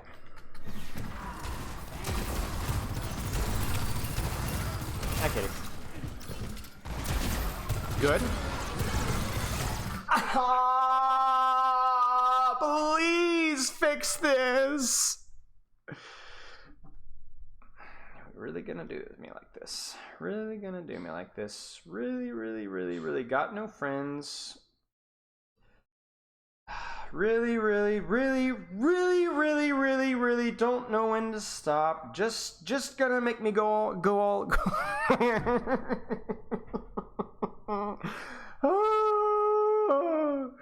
I was testing if E is damage boosted. Okay. I won't flame you too much with this one. I understand. But it is just so painful when I see this. It's like, oh, look how pretty it is, guys, but it just doesn't do anything. What do you think will be the meta for playoffs? I have a very good guess, and I kind of know, so I can't leak. I'm gonna make it a surprise. But I will analyze the meta in playoffs on Tuesday. So yes, I can time you out. You're here you go, Ghost OW. I got you, man. Here you go. Hang on. Hang on. I almost clicked ban. Whoops, that would have been a shame. There you go. You're welcome. There you go. I don't want to anybody feel left behind because they didn't get timed out. All right. Playoffs will be in the new patch, right? Yes. Nice shot. Ah! Minor thing with Sojourn as well. Savvy Drone, thank you. I appreciate it. Is you should be M1ing between your shots. So like right now, there's no downside to after this railgun right now to shoot a couple of bullets, because do you notice how it's at 50 charge right now? It doesn't charge up instantly. You could accelerate your railgun fire rate by firing a couple of projectiles between each shot, and also it's just free damage, right? So there's no downside to it whatsoever. Welcome back, Mantis. Excellent E. Excellent E. It just makes me so happy when I see you putting some thought into it. Okay, let's move on. I think we've hammered home enough. I think railgun usage for you actually was pretty good. Your mechanics definitely need a lot of work, but I think you were definitely getting it to the proper charge. The first fight was bad, but then for the rest of the map, I thought you were getting it to reasonable charge. The big concern is that there's no conscious aim, and there's not a lot of conscious thought about your E. It is a 15-second cooldown. It is extremely impactful for winning duels. It is extremely impactful for splitting tanks. It is extremely impactful for zoning backliners. It doesn't matter if it's one target or 5. If you can find a way to get consistent value out of it, it's going to help you a lot. I would recommend working on that at the expense of your positioning for a little while and then moving on from there. I get it, but he has visor there. Yeah. I mean, I understand what you're saying 100%. It was more of when he was dropping and you were still peeking him. So I did not mean with the charging the railgun extra here. You need to duck behind the corner. It was this a little bit where there was a brief window of time where you could have shot it. I'm being very micro oriented there, but I just wanted to make sure that you knew that. If you know that, then disregard. Okay, let's keep moving. Yeah, I mean, if you already knew it, you whatever, just doesn't matter. I just, as long as you know. Okay, so Widowmaker. Let's just get the fruit medley going, y'all. Let's do it. Let's look at one fight. Let's look at one fight with Widowmaker. Why not? You're gonna get the special. Wow, you missed the grapple. That would be a good to correct. So what Widowmaker is really good at is denying a long sightline. A lot of the ways that Sigma gets value is a lot of the ways that Widowmaker gets value. Obviously, you have the threat of the one shot, but if you can position here, you should be able to completely knock them off of high ground. They should not be able to take high ground off of you, which means it's easier for your team to walk through the choke. Once you get them off of high ground, then things get a little bit hairy, because obviously there's not a really long sightline here. So I actually don't know why I know you were low, but you need to get healing and you need to clear that sightline. Okay? Like right here is a perfect example of good Widowmaker position. You desperately needed to get healed, but remember, you're gonna make this entire area a death zone, even if you don't necessarily hit the headshot. And you did. You just didn't have the HP for it. Yeah, okay, so you go Bastion, so that was actually almost nothing to review there. Okay, Bastion. Bastion is essentially short to mid-range. And the most important thing with Bastion is he is a very cyclical hero where you can do a massive amount of damage or you can do very little damage. So what I would recommend for you is I would think about Bastion as like you can definitely kill squishies, but one of the more consistent low-hanging fruits is to get a lot of space off of your tanks or the enemy tank's timing. So I look at the enemy tank and I'm like, Bastion can absolutely shred Orisa. Yeah, but he's playing mystery heroes. I will say that swapping this much isn't optimal for sure. I don't know what your hero pool is, but that's not my job here. I'm not coaching I'm just coaching the heroes. So screw you. But Bastion can absolutely shred Orisa. if she doesn't have her spin or if she doesn't have her fortify. So what I would do is I would try to pay attention to like what's going on with your ball. If your ball slams in, then you enter turret form. If that the Orisa uses E, then you enter your turret form, because you really have to get that timing right. The only other thing I'd say with Bastion is please use cover. I see so many Bastions that are like, I'm turret form and invincible, and they roll out in the middle of nowhere. But remember, obviously, like, you're a very fat and squishy target. So even with your tank passive, you really need to respect cover. So let's see what we go here. Nice shots. I would not have been against you swapping to turret form there just to secure the kill and or clear him off of high ground. That's not a bad trade, considering, again, this fight is lost here. Oh, we should be playing our soundtrack for this song, for this hero.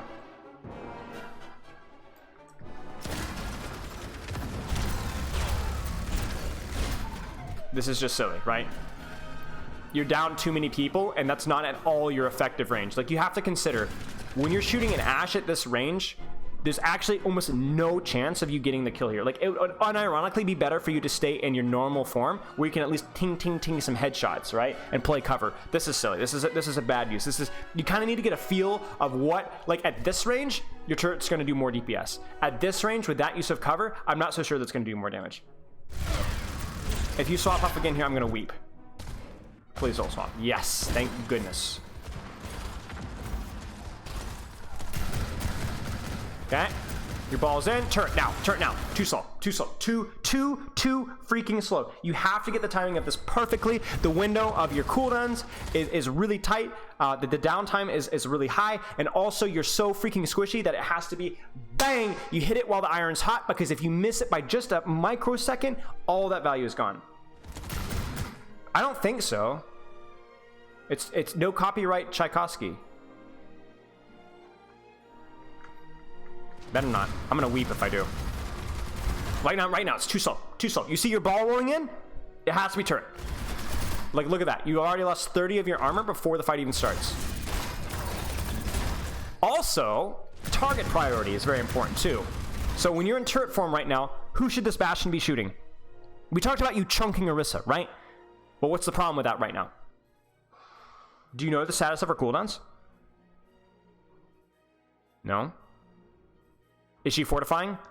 Yep. So there's really no pressure that and not enough pressure you can get here for sure. But yeah, absolutely, Soldier Ashe. Because remember, they're out in the open, and then they're not utilizing cover. You can murder them right here. Bang. You do try to get them, but it's too late. Now, cover. Cover here. I want you to end this here, not here. Look at it from this Orisa standpoint. This will kind of raise the red flag that needs to be raised.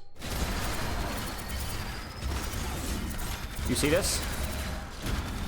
You see how you look at the Ashe as well? You see this?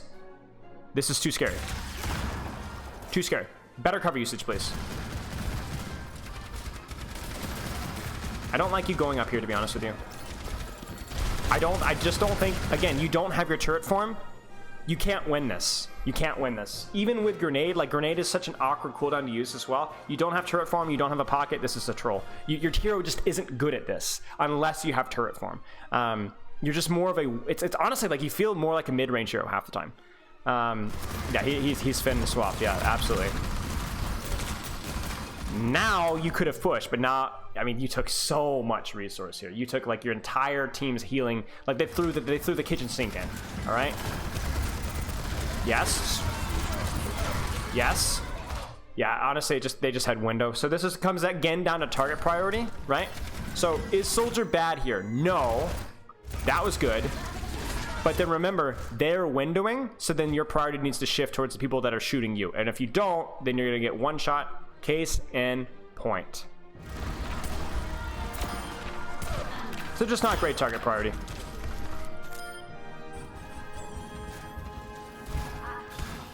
Oh, please make this good. Please make this good.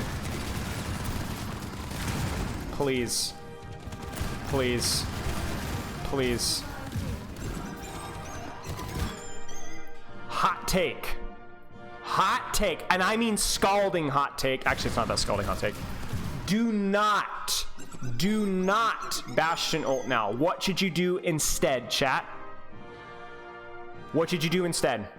Think about it. Think about it. Seriously, think about it.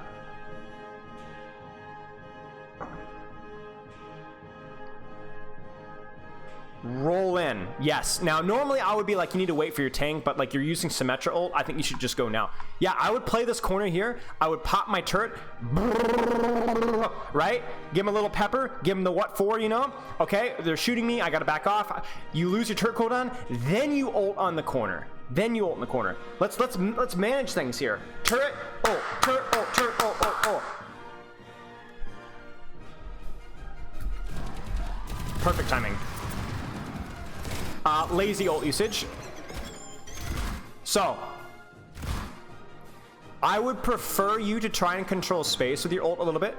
So in other words, I would love you to try and use it on the Ashe, which is fine. But then I would try and use it here too. So one here, and then maybe throw one here. Because remember, the ult itself just doesn't get kills very often. But you have to think about what actually forces them to move.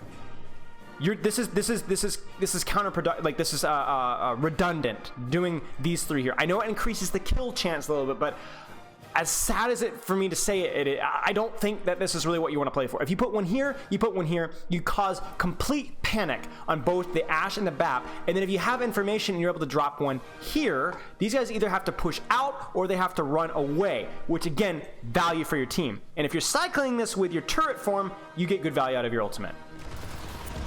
So you get some value out of it, but not optimal. Again, it's just cover usage. Just not very good cover usage, and I don't like you pushing out that as far. Okay, you're gonna swap, aren't you? Yeah, there's the swap. Tragic. Well, chat, it was good while it lasted. Yeah, that's not a bad idea, Mantis. It just depends. Like that would make a lot more sense if you've used your turret form, and then you have to wait like 12 seconds, and then you pop your ultimate, and then you go drop one here, drop one there, drop one there, cause chaos, make them scatter like ants. Your team can capitalize, and you come back out with turret form afterwards. I think so, Amura Wolf. I think so. At the very least, I would like to see people stress testing that more to see how it goes. Yeah, it's just good to deny space, essentially.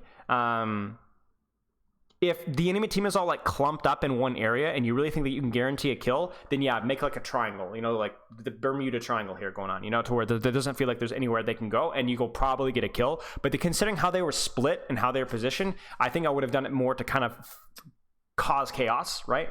Yeah, okay, Ashe, we'll do this one really quickly and then we will call it from here. Great job. The ball's going in, so you're completely free. Please do not dynamite tanks unless they're like literally low or have no cooldowns. A dynamite on an Orisa is not a good trade. A dynamite on a fortified Orisa really, really makes me want to just gag, okay? It's just horrible value. Horrible value. Tanks are just too tanky, man. I mean, dynamite on a fortified Orisa wouldn't have been good in Overwatch 1. It is infinitely worse in Overwatch 2. Positioning. Is this where you want to be as Ashe? Is this what your hero is strong at? No.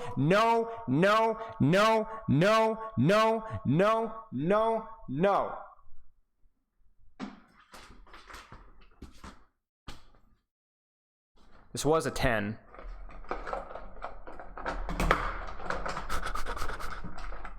But we're going to add something onto it. Where's my marker?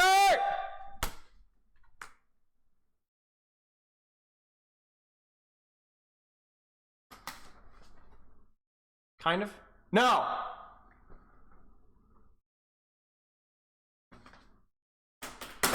No. Get off the floor. You have an excellent coach gun spot here where you can shoot squishies and also have good cover. You should die here, honestly. Okay, your team's bailing you out. Horrible positioning. Horrible. Why is my Ashe walking into melee range? Good gracious, man. Get a control of yourself.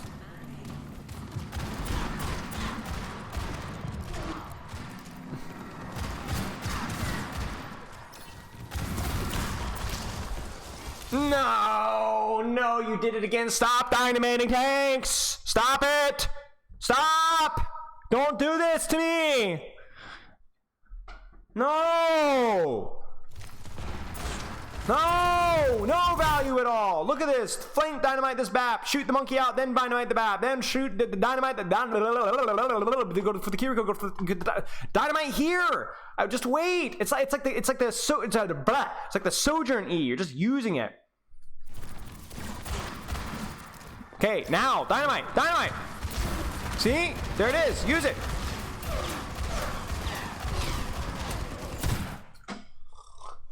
So boring.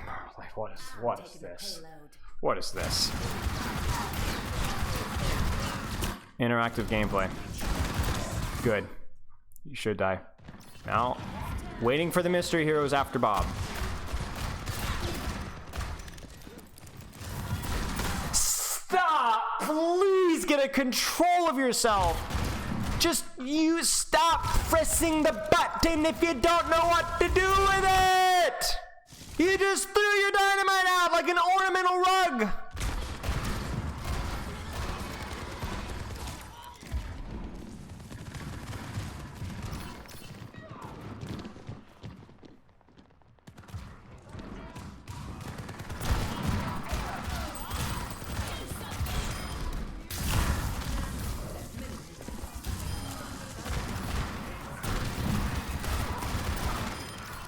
Nice.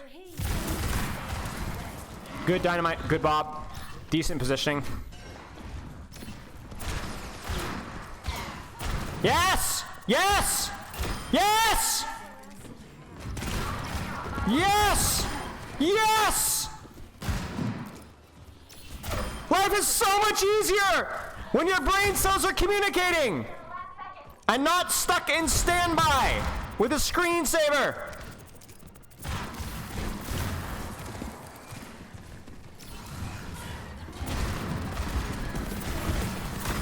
Why are you here? Why are you here? I don't care if the monkey's there. Go back to elevator or play the corner here or something.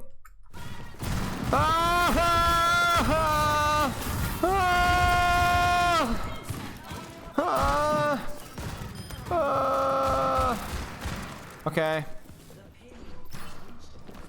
All right, listen. Here's the deal. We're gonna finish this off. And then we're gonna call it. Nice cover usage. You're an idiot.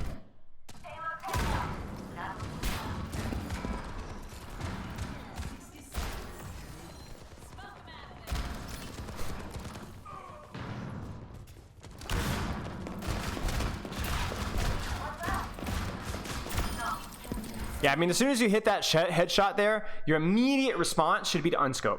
Immediate, because remember, if you hit the headshot, any damage, she's cooked. Don't make things hard on yourself. Don't ego. You hit the headshot. You earned the kill.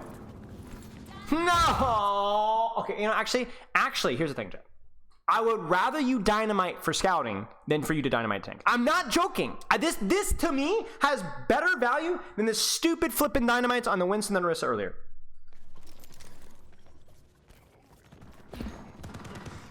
Five, 4, 3, 2, Bob now. Bob now. Bob it.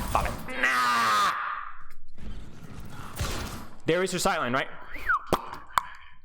And there you go. Okay. But you guys win this? Surely not. Okay. So, Ashe has a little bit to do with your positioning and like taking a sightline that actually makes sense. And please stop just throwing your dynamite. I want dynamites to be thoughtful and as much impact and as much thought as your Sojourn E. We talked about your Bastion. We talked about your Sojourn. That is all. Chat, I have to tinkle. I drank too much tea. Give me 1 minute and I will enjoy or let you enjoy the 1812 Overture finale again. Be right back. Wait, let's get to the good part. Be right back. You're very welcome.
Jeopardy, thank you!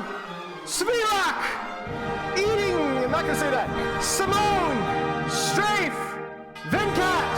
Inu! Hermigans! Koi Vu 47! Smallers! Voila! Thank you so much! And congratulations! This song rocks, man.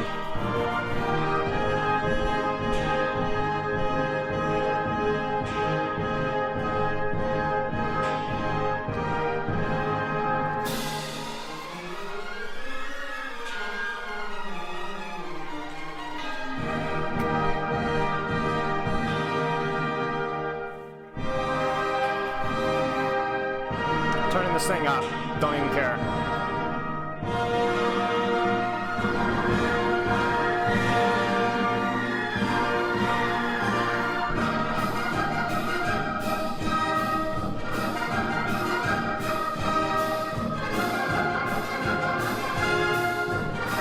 Can I get the timing right?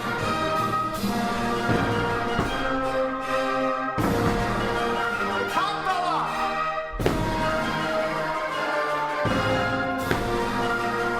It fell off!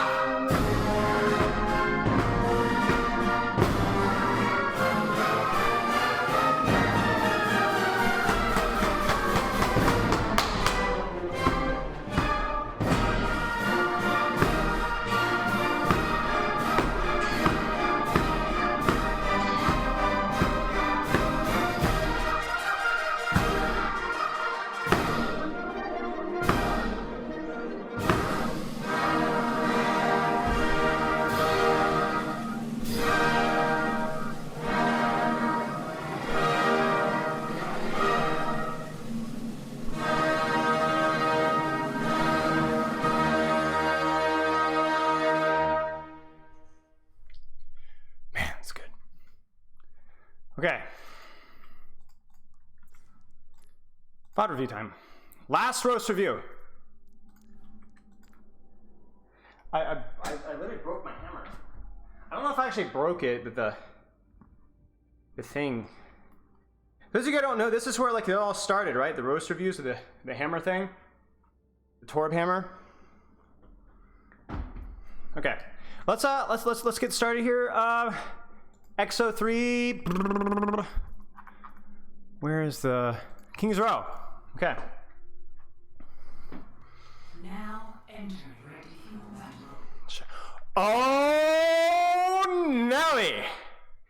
I'm looking through the message Shyrock sent me.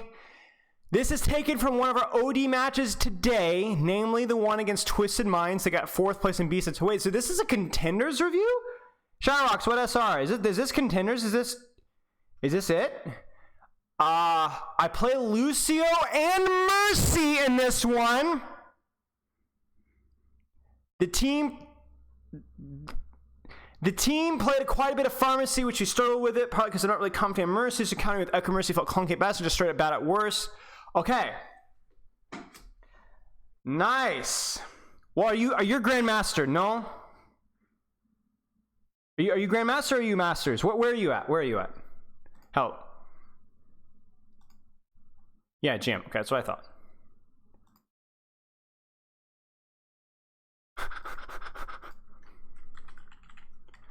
So,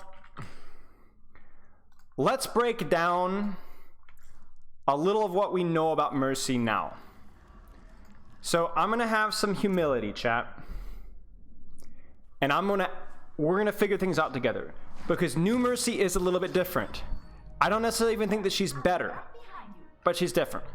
So here's what we've got different. So first off, you guys have seen Guardian Angel meter charges up. You guys see that right next to my crosshair? Charges up. It's a lot like Diva Matrix. You guys see that? And then by pressing, what was it, crouch or jump? It's crouch, right, chat? Yeah, crouch, as that meter charges, will launch you higher depending on how far you've charged it. So here, right here, it's not a very far charge, so it only goes a little bit. But if I get a further charge, I can go higher. You guys see that? Now, the other thing, well, jump does something different. What jump does is it launches you past the target. It charges you up past the target. And I think, chat, you can do it in any direction, no? Wait.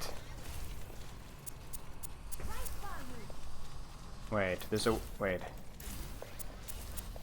Jump. Wait, shoot, chat. I'm bad. Yeah. Ah! So any direction you hold, when you press jump plus that direction, it goes. Hang on, chat. Hang on, chat. We're gonna get this. We're gonna get this. Can you do it sideways, chat? Can you do it sideways? No, it doesn't look like you can. You can, kind of.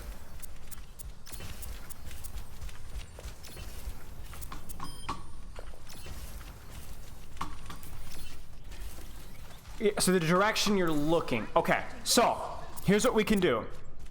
I can go, let's just break it down one by one. I can go Guardian Angel in, then crouch for height. The higher that Guardian Angel being a meter charges, the higher I go.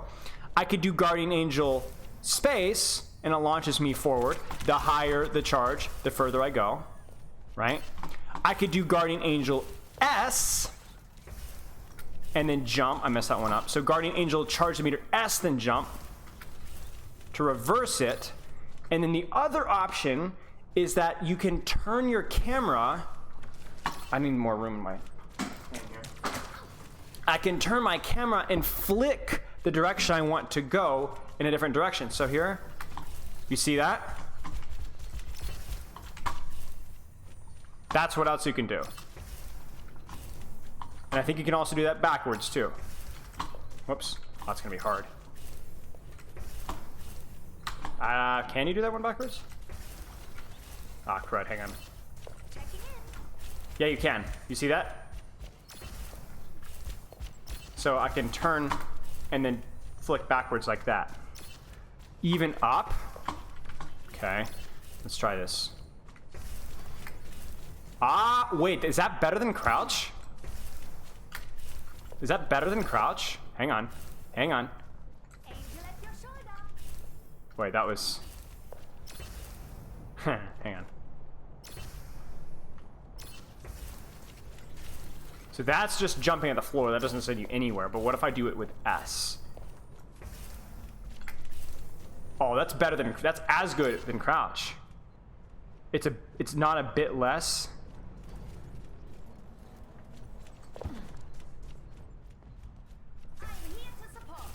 Ooh, I see what you're saying. So this is without crouching, y'all.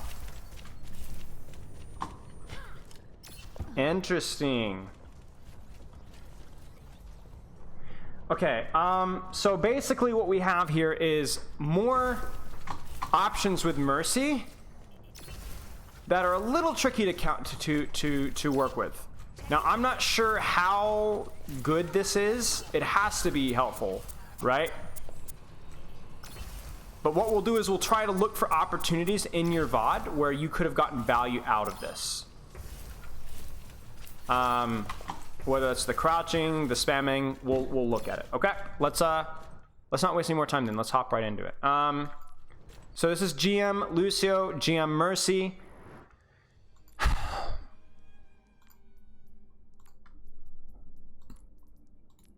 And we talked this like at roast review, but I'm gonna go a little bit slower with this one just because these are new heroes that we haven't talked about before. So we're gonna go just a wee bit slower. Wait, this is my own VOD review. What the heck am I doing? This is not the King's Row I wanted. I was like, wait, this doesn't look familiar. I was so confused. Now and ready for battle. Okay, are we good to go? Defend Just check the SkiSD videos. Okay, yeah, I'll check out. Okay, let's check this out. Let's do this.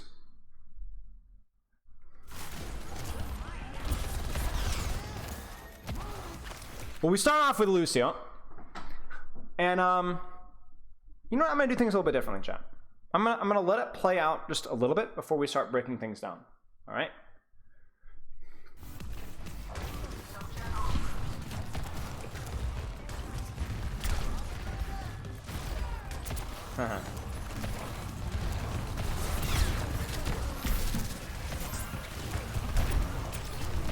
I'm just gonna do things a little bit differently. I'm just gonna play it for a little bit and then we'll talk.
Okay, so here's the deal. Lucio in Overwatch 2 functions much the same as he did in Overwatch 1 when it comes to speed, engages, speed disengages, things like that. But as the map opens up, the reason why Lucio has remained relevant is because really, really good Lucios are really, really good at not just sitting still. They're really good at being able to put their bodies elsewhere throughout the map to disable or enable off angles. Okay, we talk about how that's such a crucial part of Overwatch 2. Well, how does Lucio contribute to that? Now, when I initially started with Lucio, coaching Lucio, I really struggled with this because it was not always super obvious about how exactly Lucio did that. But well, now in Overwatch 2, because there's only one tank, you are going to have more freedom and opportunity for you to be able to go and duel things and pressure things out, or to assist your Genji in doing those things. So I look at your comp right now, and I look at the enemy comp, and the first things that stand out to me is like, who could you theoretically be looking to enable right now? And I'm thinking, obviously, Zarya. If she wants to go in, you can be there with speed. But then I also look at something like your Genji, and if you're able to play with Genji when he dives in, then that's going to be a massive boon to him, right? Zarya and Genji, 100%. But then you also have to look at the flip side, and who on the enemy team can you really disable? Who can you screw up? Who can you clear out? Who can you pressure and prevent from pressuring your team? And the answer to that one, obviously, for a GM player like you, is Sombra. So your priority when it comes to controlling space is in helping your Zarya Genji and stopping the enemy Sombra. Now, this is where it gets tricky though, because then everything in your kit, boop, amp, speed, heal, and even your positioning all relates down to how you're going to be able to do that job better. So then now if we set that guideline, that expectation, and I look at this, right? First off, you need to respect Sojourn one shot. Even though you weren't the one that died for it, it doesn't look good. I think that was one consistent thing that we've seen throughout this, is that you don't seem to show a lot of respect for Sojourns when they have shot. That's something that needs to change. But I look at this right here. Okay, this is obviously like what you need to be doing. But then my question for you here is, why do you amp? You're on top of her. That you have your boop for the extra damage, really. She is in the act of being cleared, so why amp? Right? Remember, we talked about every cooldown. I don't think he dies. I think as long as he has cooldowns, he should not die. I mean, you even lamp here. So both you and your BAP really screwed this up. And this is a problem, okay? So, not great.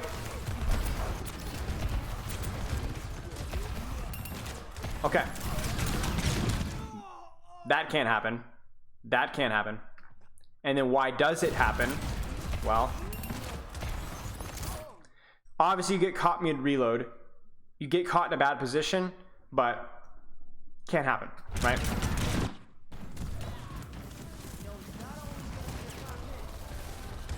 So let's keep going.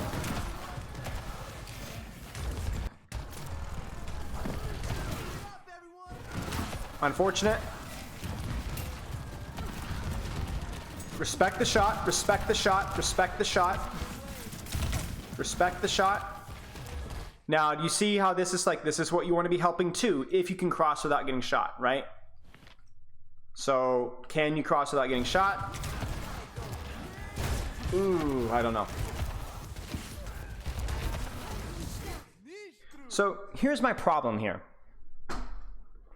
Here's my problem here. Think about this. Think about it from this perspective here, okay?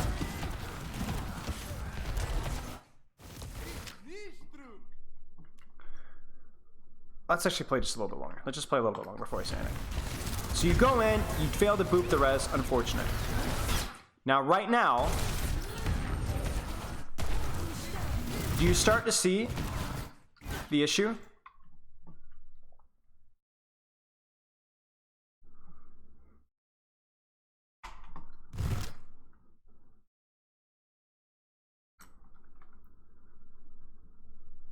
It's not super good positioning, is it?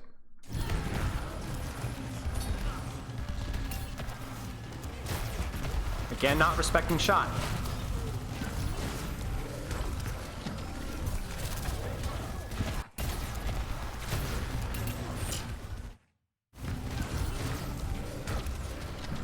And what happens is then because your positioning isn't good,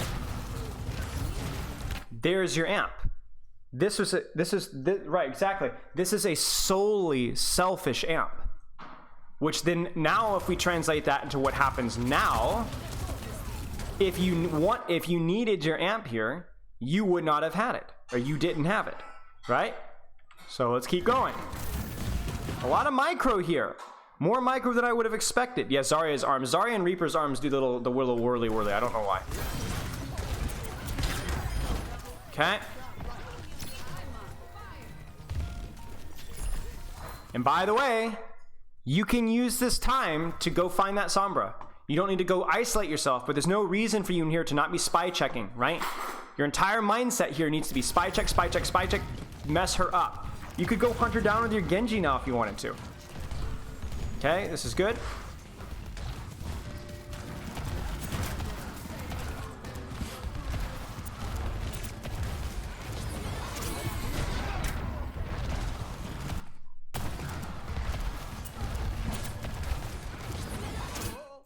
Yeah, he didn't quite dodge it. Yeah, that's unfortunate. But honestly, not the end of the world. They use Kitsune and EMP. That's two powerful ultimates. You take it.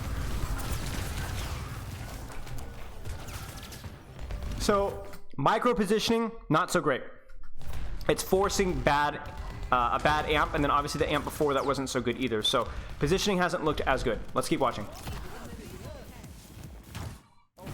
Correct, Shyrox. Like, this amp, check out this amp. Obviously, there was no opportunity for you to position poorly here. But look at this amp. Really stressful for them. Really stressful.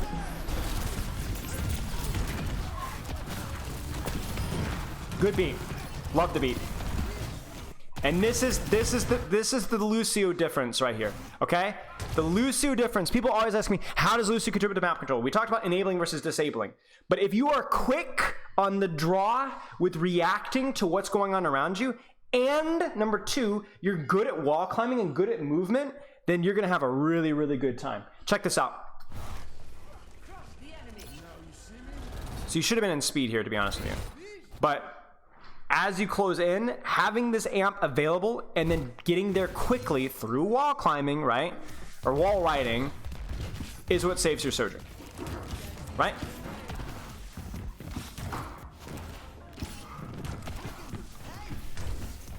Yes? I don't know why you guys are lamping these. It just feels excessive.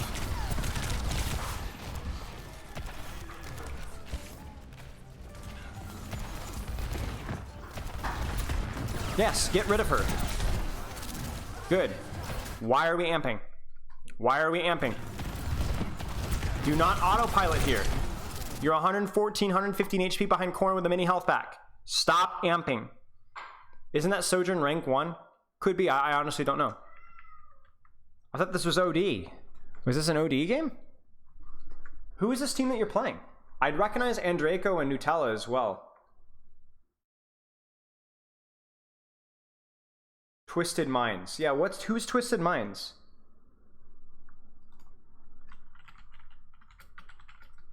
Twisted Minds Overwatch. Oh, Saudi. It's Saudi. Oh, this is Kron and... Oh, this is the Saudi team. Oh.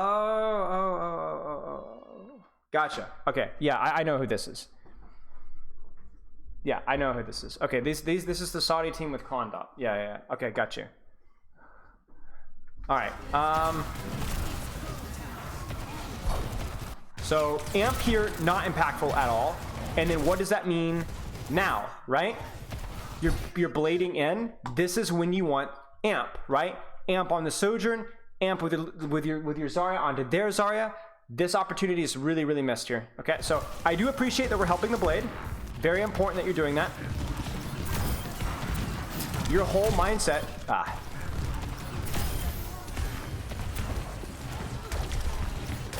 Yeah, that's just, you just got diffed, to be honest there. That's just a mechanical thing. Just not respecting it as much as you should be. But we're seeing a lot of suspicious amps, and then amps that are being forced from bad positioning, but then also amps that don't really feel forced. Again, chat, I really know that this is not like the juicy, succulent roast review stuff, but like I haven't coached Lucio in Overwatch 2 outside of Overwatch League ever, right? So we're gonna I want to take things a little bit slower here, and we'll take things a little bit slower here. Okay. Still questioning the positioning here, right? If you track EMP, even if you track Sojourn shot, this really isn't the best position for you. They could be playing this corner here. It could be playing up top, right? It could be playing up here. Or it could be playing the corner. There's a lot of options here. Any of them are better than where you are right now. This is rough. Again, they keep comboing ults here. I don't know why they're comboing EMP with grab, but because now this is actually winnable. Let's actually go back a little bit. So going in aggressive. I don't want to overthink the micro here because it was clear that you guys were trying to play aggressive to clutch or get a trade. And to be honest with you, they did use 3 ults. So, okay, let's keep going.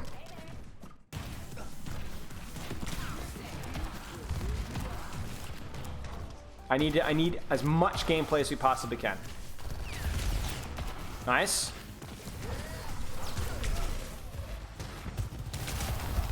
Easy. Respect the right click, please. I think the amp was reasonable considering what your team wanted to do. You need to push your advantage quickly. Yes. This is it, right? It's, you could be helping with the Zarya, yes. But I think it's when that Sombra is in position, then doing what you're doing right now is probably more impactful, which is making sure that she doesn't get the hack off. Right there, huge. And this is a 1 fight. Okay. Go chase him. Go chase him. Nice.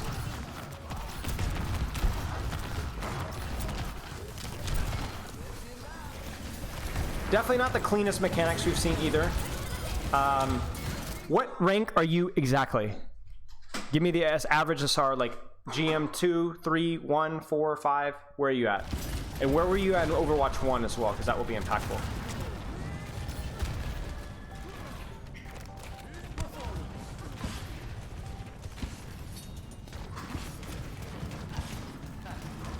So, again, positioning here.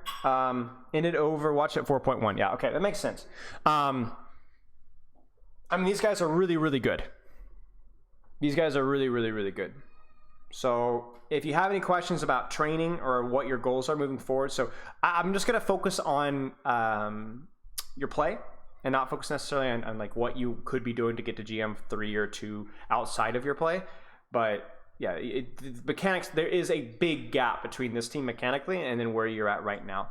You're a great player, obviously, but there are moments that we can clean up. So anyway, positioning here again. So consider this, Shyrox. Where could you position right now to be the most impactful that you could possibly could be? Think about it. High ground. Why? This question is not always easy in Overwatch 2. Because Lucio remains a very short-range hero. And Lucio remains a hero that benefits from having an aura around him and benefiting his teammates around him. So if you guys, any Lucio players in chat, if you're able to take your VODs and break it down piece by piece and think, what about here? What if I did that there? You're going to learn a lot from it. Better LOS of the sites, good cover against Sojourn, easy access to all my teams so I can hit whoever needs it. Right. So basically, if you're here, you don't do a lot of damage here. And as soon as that Sojourn charges her shot, you don't peek this at all. Right? You can't. You're just gonna get blown away. But what you do here is you heal this guy. You see? So that she can stay up here a little longer. Now, a Zenyatta Orb would be better. A Mercy Pocket would be better. A Kiriko Pocket would be better. Even an Ana Pocket would be better here. So right now, Lucio is not feeling particularly useful. Lucio is not particularly useful in these poke phases. But what you can do is position with an off angle, even if you can't do any damage off of that off angle yourself, and just be an Aura bot and let them get... Because right now, your team doesn't get a lot out of this. Your Zarya, your BAP, even like really just your Zarya, but your Genji as well, aren't doing anything right now impactful. But she is. So if you can help her even just a little bit, it's worth it. You see? Even just a little bit. If she can get healed up, like look, if she can get healed up here, that's crucial. Right, exactly, Shyrox. It can be support your DPS by supporting that blade like you did earlier when you actually dove in with the blade. That was really quite good. Or it could be, I can't do anything right now because the fight's not actually breaking out. Hey, Gresin. So I'm going to sit up top here with my Sojourn, and then, okay, we're getting ready to dive. Then I'm going to drop and get ready to speed in with my Genji Zarya. That's what your hero is really good at. Your hero, Lucio, the best way I would describe Lucio is he's never the best hero for every situation, but he can be accessible in so many situations. He's not the best at diving in necessarily, and on a nade or, you know, a Kiriko diving in with a Suzu, right? Probably would be better. When it comes to pocketing DPS, then a Mercy or Zen would be significantly better. When it comes to general poke, a BAP is better. But you can do all of these things. You can help your Sojourn and then speed in with your team and then dive. And do so and survive. You can do so many things at different times. So let's see. You're sitting here. It looks like you almost get shot. Looks like you get shot again. You really need to respect the railgun a little more. Yeah, there you go. And there's the amp. Oh, positioning forces amp again. I mean, look at this. Look at this. Look at this. I wonder what would have happened if you'd been here. This ends now. You could have sat up here and Aura'd. You could have Aura'd. You could have heal Aura'd these guys. Look at that. And then you could have pressed Q and beat in with your Genji. But unfortunately, because you positioned poorly early on, that forced you into a bad spot, forced a bad amp, and now your Genji's probably gonna die. Okay, we managed to clutch down. So some definite issues with your positioning and with what value you can get. I'm trying to ask questions and trying to point out little things that you could be doing to provide better value. Dueling Sombra, you're definitely thinking about it, but you're not doing it well enough. Enabling the off angles, you're definitely thinking about it, but you're not doing it well enough. And then just general respect versus enemy hit scan threats will allow you to be able to use your amp more aggressively when you actually need it. Okay, so let's keep going. You got lucky. You ordered a 30-minute, or you got the 30-minute giveaway, but we're going longer because you got a hero that we need footage off of. There's Lucio players that need to see this VOD. Okay, so this is problematic. Now, I'm going to ask you something. How do you win this matchup, Shyrox? How do you win this matchup? How do you win it? Simply as you can. Anybody in chat can answer this one.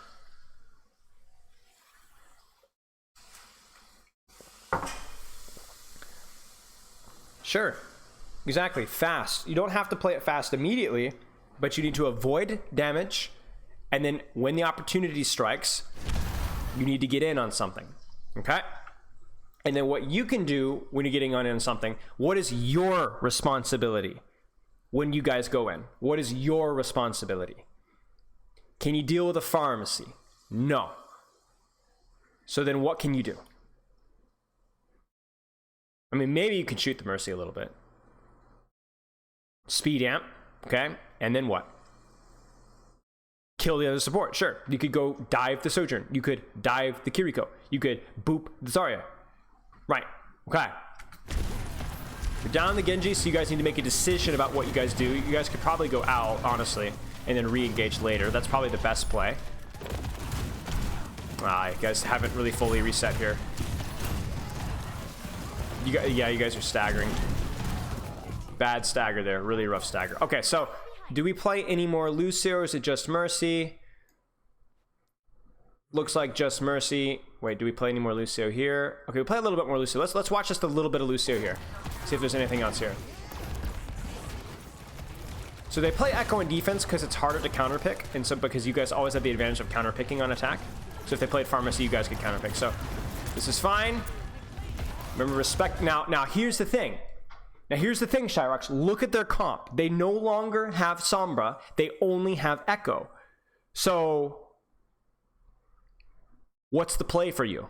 What is your priority here? What are you thinking? Is there anything for you to quote unquote disable on the enemy team?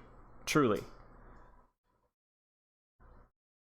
I'm not going to say wait for a full answer. Not really, right? There's no Sombra, there's no Tracer to peel, there's nothing that you can really peel off. So then everything goes about not even necessarily Reddit Lucio in terms of you're only playing for yourself, but you are playing to get your Zarya in, get your Genji in, get on that Kiriko, get on that Sojourn, pressure that Mercy, something like that. You are looking to play aggressively with somebody else, right? Get value out of your aura by going in. Like right now, my problem here is, yeah, you're getting some chip damage in, but I would rather you assist this duel and look for an opportunity to dive later. Or I would rather you go up with your Genji, flank around behind, and look for an opportunity to go backline. If you're playing an OD as well, you're playing with this team, so you can communicate these plays more often. It is much more valuable for you to be doing this than for you to be sitting inside of your Zarya. Your Zarya doesn't get a lot out of you shooting the enemy Zarya and you giving her 15, 16 HBS. However, she will benefit a lot from you helping your Genji actually go aggressive so this Zarya doesn't get healing. That's way more impactful for your team fight. Yeah, so you're only sitting on your Zarya, but the problem is in Overwatch 2, sitting on top of your tank isn't always the play. Even if you were playing with a Reinhardt, you'd be playing with the Reinhardt to enable him to go in aggressively and boop in aggressively. If you're just sitting behind your Reinhardt and shooting, then that's just not a lot of value. Especially, look at your aura right here. It's only 3 people in your aura right now, right? And that's going to be the case in Overwatch 2. Your Sojourn gets nothing. Your Genji will often get nothing. As the team fights spread out, the number inside your aura isn't as important. It's who is getting value out of the aura is what's important. It's not the number. It's not the quantity. It's the quality of your health, right? And right now, it sounds weird to say this, but an Ana could have done what you're doing right now better than what you're doing, because you're just healing and shooting. That's all you're doing. An Ana BAP would have been better. Exactly. If your Zarya wants to push, get in there with her, you know? But right now, you look again, I really want you to think about this, that again, an Ana would do more than what you're doing right now. Another heal, a Moira would do more than what you're doing right now. And then look at what actually matters is these off-angle threats. Remember, Lucio can do this because if you go help these DPS, an Ana can't do this. An Ana can't play here, for example, at least this close, because if that Zarya turns on you, you're probably gonna die. A Lucio doesn't die. Lucio goes here, shoots. You're still getting your spam. You still got 3 in your aura because you've got your Sojourn, and your Genji. But then your Genji doesn't have to leave. Your Sojourn doesn't die to random crap. And again, you're gonna win this fight based off of what they do. Right? You see this? So you're simultaneously playing like a flanker more yourself, but also helping those flankers, right? Now there's obviously, like, if you're playing on Circuit Royale and you're playing sniper battles, Lucio's not going to be the best pick because it's going to be a lot harder for you to look for those aggressive dives. And then if you're playing sniper versus sniper, then your snipers don't really dive, so the hero doesn't feel good there. But right now, you do have heroes that you could be quote unquote diving with or playing aggressively with, and you're missing those opportunities. Okay, so let's go to Mercy and let's look at Mercy here. All right. Mercy, mercy, mercy, mercy, mercy, mercy. Oh yeah, we lost the first fight. I'm forgetting. Okay, let's take a look at this. So for you, it's going to be about prioritizing Mercy. The answer is always enable whoever's playing the most aggressively. With your composition, it's likely to be Echo, but I don't want you to hard tunnel on your Echo at the expense of the rest of your team. If your Echo is playing aggressively, she always gets the pocket. That's what you guys are playing this composition around, right? However, the Echo has to back off, or the Echo's not really engaged, or they're hard diving your BAP, hard diving your Sojourn, then you might need to pivot, okay?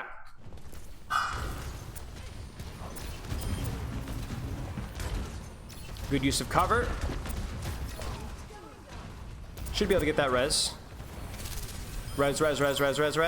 That's a call that you can always make, by the way. So I'm sure that your Echo was like, I have a huge opportunity here, and just goes for it. But what's the problem with this, right, chat? Like, this is something that we want to try and avoid if you're communicating with your team as Mercy, right? You need to be able to sync this one up a little bit better. Now, I'm not saying maybe you did call it, but there's a real risk here that this Echo gets focused down and targeted out because you were out rezzing. Yeah, just make sure you call it. Rezzing, right? And your team needs to know exactly what that means, okay? And if they feed in, or if he sees the opportunity, so it's like, I know I don't have a pocket, but I think I can get this, then trust them. That's okay, right? So again, we're not results-based, we're intention-based. Results were great here, but theoretically, there was an opportunity for it not to go well, okay? I like the use of camera, checking your flanks, always keeping good awareness. This is problematic, right? This needs better control. You need to fly and get to cover here. There's no reason for you to be flying out in front of your team. This is bad control with your hero. Maybe you're just out of reps. I mean, I was clearly clunking around the practice range, but this needs to be practiced. Haha. Awkward. I don't know if you can get the res. Yeah, there's Sojourn takes the res first. That's unfortunate. I would have pocketed my Zarya sooner, right? Because, like, again, this comes down to beam priority. So you're thinking, oh, BAP generally will do more damage than Zarya sometimes, okay? Like, whether or not that's the case. But you see right here, it's not necessarily always who's going to be doing the most damage. It's always going to be who's in the heat of the battle. Right now, your Zarya is playing much more aggressively, or being much more aggressed on. This Zarya needs to be full HP. This Zarya should be full HP. By the time you get beam on her, you've missed an opportunity to heal for her for 150, I think, would have been the case for about 2.5 seconds, right? This needs to be healed up. And with that 150 healing, I think there's a much higher chance that she survives. Again, movement here. So I don't have the Guardian Angel meter on the UI in the replay viewer. I am here to support. Oh, there it is, actually. You cancel it too soon. This is what happens. So chat, there's the option that all Mercy players should have, which is here. It's a relatively new one, which is Guardian Angel target priority prefer facing target. So in other words, even though I am healing my BAP right now, or damage boosting my BAP right now, if I look and aim my crosshair at another target and press shift, I will go to that other target instead of going back to my Baptiste.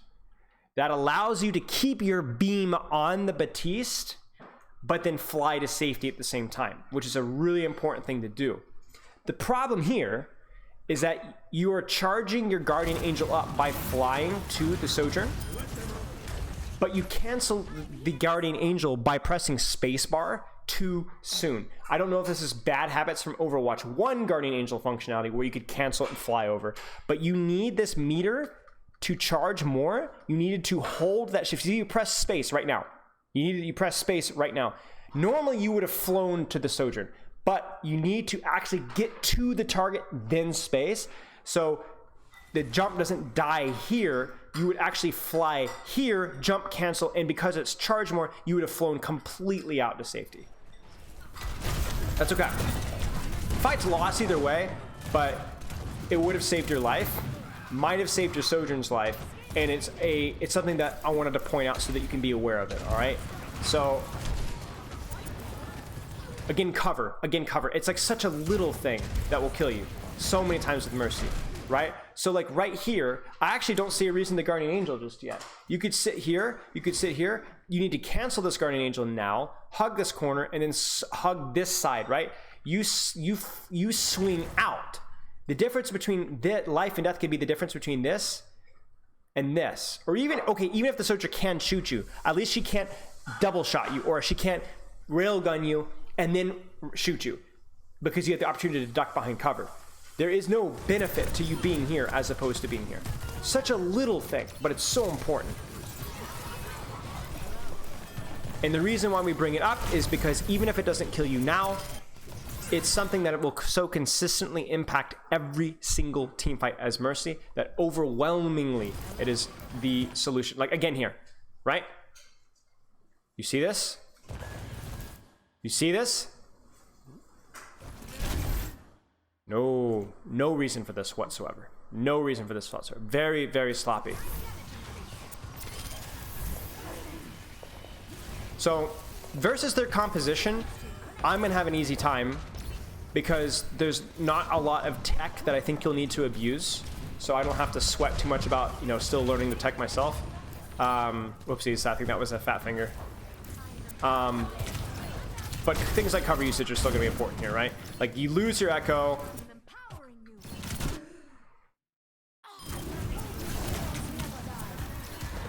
I would have considered Valking this earlier, honestly. Like, if you Valked like now, it would have been fine. Because like a team fight's actually breaking out here, you know what I'm saying? Maybe you're like, I don't think we need Valk because we're calling like Grav, but you know that they have a lot of ultimates too. So Valk is like such a good... Valk is one of those few ultimates where there is almost no downside to using it as soon as the fight starts. Like, not when they're still poking, but like when the fight actually starts, Valk lasts so long that there's really no reason to not use it, right? 15 seconds, like, it gives you so many opportunities and so much flexibility with what you can do. It's a good ult to use. Okay. Cover, cover, cover, cover. Ooh, yeah. That was goofy too. So this is where... Did you get conked? What happened here? Seriously, did you get conked? What happened? How did you swing forward? I thought you were too far off the ground. Oh, you do? That radius is huge. Okay. Yeah. And that's where having the setting that I was talking about matters, because you can Guardian Angel to your Echo without looking at her, as long as you're not looking at anything else. So you're not aiming at anything else, so you can just Guardian Angel straight up, which is exactly what you do. Very important to have that. Ah, that's sucky. Winnable.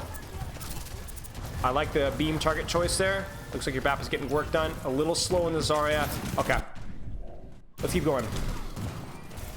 Valk is basically a cooldown. Well, I mean, Valk is very powerful ultimate.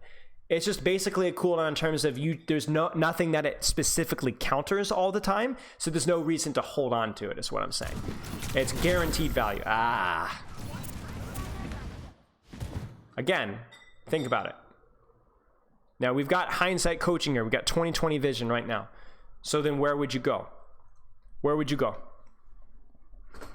Think about it. Where would you go? Yeah, exactly. Left side. Flip across. Perfect vision of the battlefield. And cover. That's rough.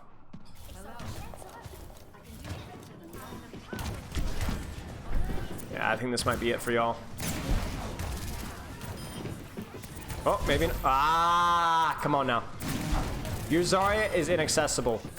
Your Zarya is inaccessible. If you have to fly out like this, the target's not worth saving. It's the same thing as using your Kiriko ult, your Kiriko TP into the middle of the enemy team. It's just not worth it. There's nowhere for you to go. Even if you got here, you would have died immediately afterwards. Okay. So cover usage is a big issue with you. Let's watch a little bit of your defense, see if there's any more footage that we can accrue.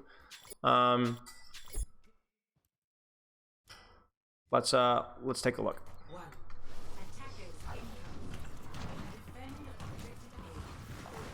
All in all, you guys are doing quite well against this team. This is a very, very good team. I wouldn't be surprised if this team finished like top 4, top 3. I think you said top 4, but I was obviously not paying enough attention. you guys really need to look for an opportunity to go aggressive in that Widow at some point.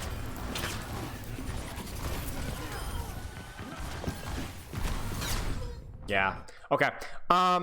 So, hey, Havocs. Don't know if that's what your name is pronounced, but it sounds cool. Okay, so let's talk about this. So, what are you seeing with your Mercy? We talked a lot about your Lucio, looking for more opportunities to control space, and your positioning, forcing bad amps. Now it's your Mercy. What do you see with your Mercy? You tell me. I think you can kind of tell me what you see.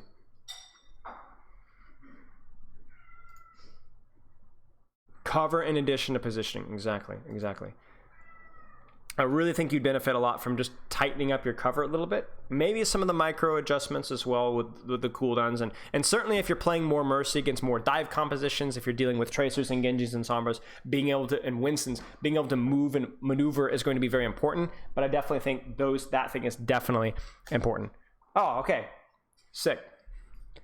Okay, do you have any questions, Shyrox? So not the roast review that we thought we were going to have, but I think useful nonetheless. Alrighty. Yes, exactly, Sharks. Actually, really, I think a lot of your cover usage with both your Lucio and Mercy was like a consistent theme, actually. So I think we gave you a couple of things to work on, but maybe that's the first thing to work on. Because it's not just about Sojourn. It's also about Ashe, and it's also about Widow, and it's also about Hanzo, it's also about Zenyatta. It's like min-maxing the timing and the cover usage as well. Okay. Cheers. Chat, I have something that I want to talk about with. So before we finish stream today, I really wanted to talk about this. So I had this idea today, and I was inspired by the stupid tweet I did complaining like a 4-year-old about the balance changes. Now, I'll stand by it. I think the Genji nerf is stupid in the way that they did it. I don't think necessarily that Genji didn't need nerfs. I'm glad that they're balancing things actively. Definitely his win rate was probably too high. Damage maybe could have been nerfed. I think 29 to 27 is fair. I don't like the ammo nerf. I just think that is just going to feel really awful. It's a really, really harsh nerf. It's a really bad quality of life change. And I don't understand the D.Va nerf either. I don't understand why you would nerf her. I don't know if, again, this is information that or stats that we don't have access to. Maybe I'm an idiot, right? But basically, I was thinking, like, I don't love how this hero, like, let's just pull it up right now. Let's pull it up right now. I don't love that this hero has so much HP and so much Matrix in Overwatch 2. Now, I understand that every tank needed some love in Overwatch 2 because they are solo tanks. Every tank in Overwatch 2 is something of a raid boss, right? But she has so much armor. And she has 50% more Matrix. 50%, y'all. I just didn't think that was like an appropriate.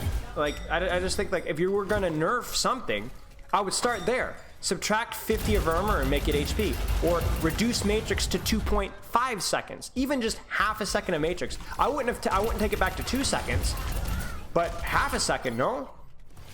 Why didn't they touch Sojourn? I don't know. So we've got all these changes and things like this. But I don't want to talk as much about the patch necessarily. We talked a little bit about it not long ago. Instead, I want to talk about this. Because when I gripe on Twitter about it, I'm still getting so many notifications right now. I'm just, oh my gosh, okay.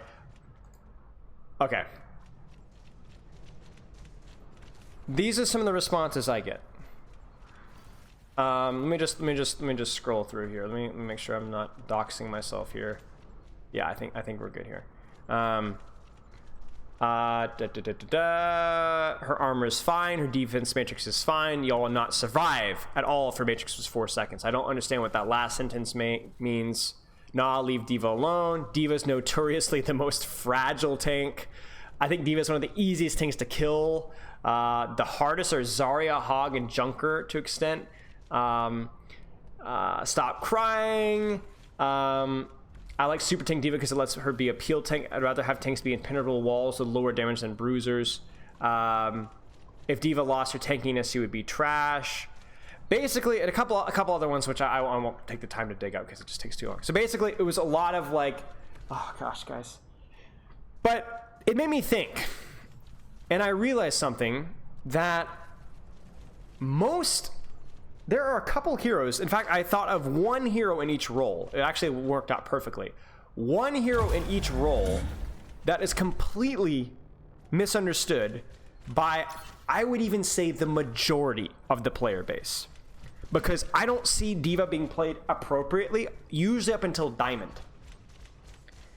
Bronze, Silver, Gold, almost entirely D.Va mains don't know what they're doing. And a lot of Plat Divas don't either. And so what we're going to do today, chat, is we're going to talk about 3 heroes that I think are fundamentally misunderstood. And we're going to start off with D.Va.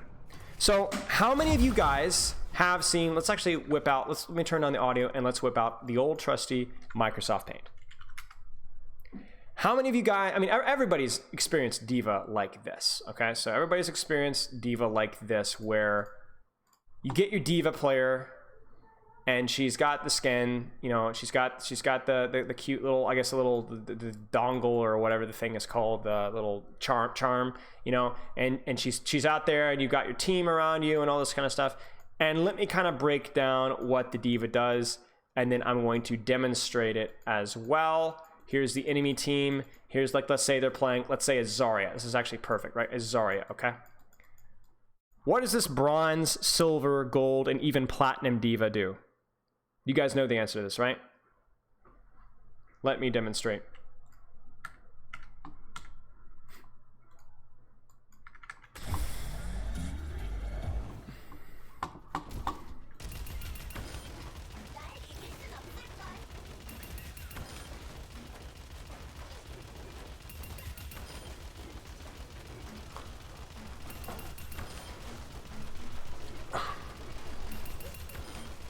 And then demacked. And either she accidentally survives long enough to where her team gets a pick, or she gets demacked and dies. She gets hooked, she gets swung on, because the thing is, chat, is that D.Va, unless she's at point blank, I mean, this wasn't even a good representation, because D.Va versus any tank actually is pretty good at this range, right? But what's gonna happen is they're gonna do, let's get it perfect here, right? They'll do this. Where is she? They'll do this.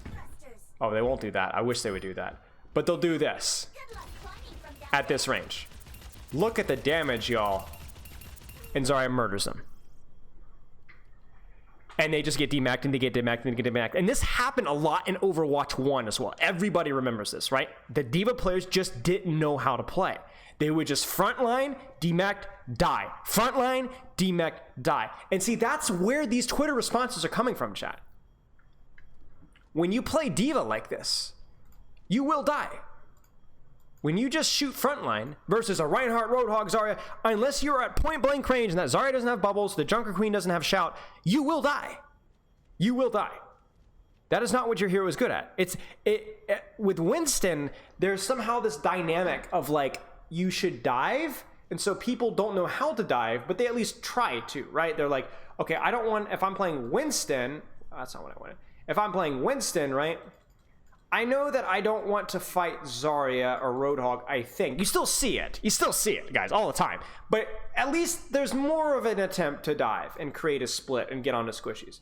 But D.Va players, man, they don't know how to do it. They just sit in the front line. And I don't know if it's just because, like, big, chunky D.Va.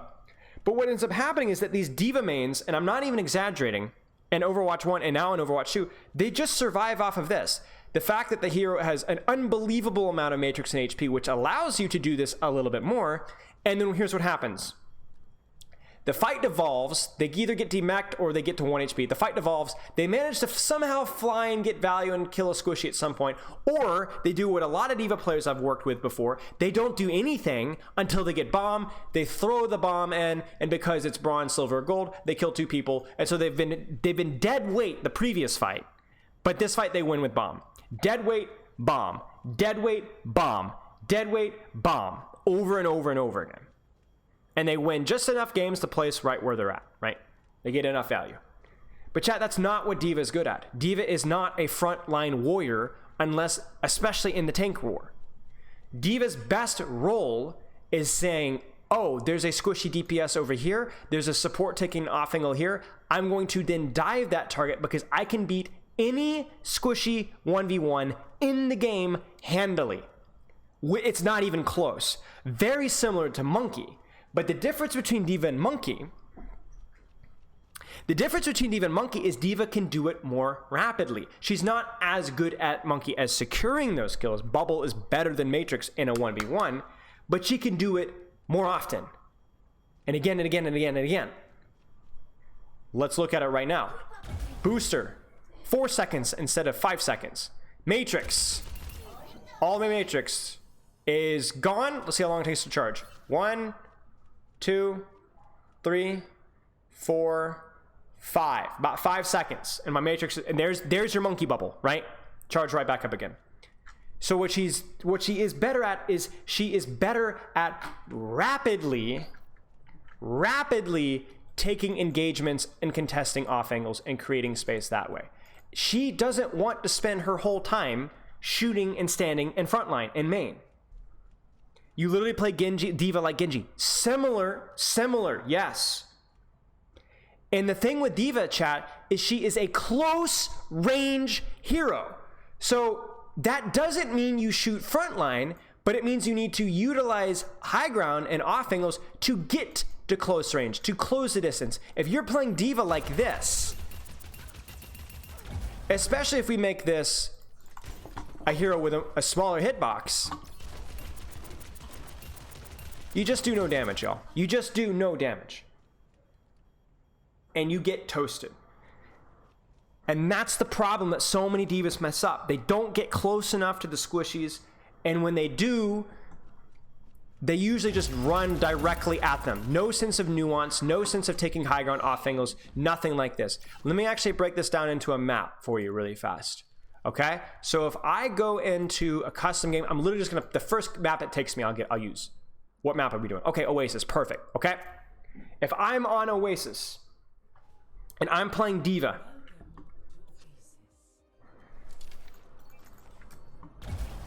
hi YouTube.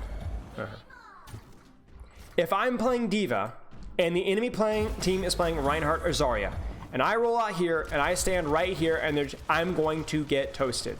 If I, however, play, oh, get the soldier out of here. If I bully the soldier out, I play the off angle. Oh, then guess what? Now my team can take this flank, or I can use it. From here, I can either do this, sneak on backline, Matrix, distract them, right? They push me, I boost her out. Or if they don't see me, I can go for a dive on backline. And watch this. They can't punish me for it, can they? You see that? Look at all the pressure I'm making. You don't even necessarily need to secure the kill to get good tanking value. You can utilize this high ground off angle. You could do all sorts of things like this, but you just cannot stand here. Now, if they're on dive or your backline needs peel. If I see a trace over here trying to go for my backline, get the son of a gun. Go chaser. No, out. Oh no, my team needs Matrix, backline needs Matrix. Okay, then go clear her out. Genji, go get him. If it's a tank like a Monkey, who is actually even worse than you in a tank trade, then all of a sudden, maybe you do trade tank line. Maybe you do shoot the Monkey, right? But the crux of the situation is that you are a short range hero with a lot of mobility. And if you are not at least stress testing those two things, you will not learn how to play D.Va. I'm not going to be able to condense how to play D.Va into 3 minutes, right? I'm not going to be able to do that. But if you're not actively stress testing the strengths of the hero, which are mobility and short range, and you are simply AFKing in a choke and pressing mouse 1, you are going to have a bad time. You are going to have a really, really bad time with this hero. And you're going to end up on Twitter arguing with an Overwatch League coach who's crying like a child. And both of us are crying. And say, the 3-second Matrix, all the HP is necessary, D.Va's the squishiest of off tanks. Well, I already know how you're playing when you say things like that. Okay? So that's the tank. That's the tank, ladies and gentlemen. D.Va is the most misunderstood tank in the game. Nobody in lower ranks, it seems, has even a clue about how to play her. And I'm not blaming the lower ranks for being idiots, guys. This isn't done to mock them at all. It's not very intuitive all the time. Speaking of unintuitive, let's go on to the DPS that's misunderstood the most, okay? Look at this. What is Reaper good at, chat? And overall, what is Reaper good at?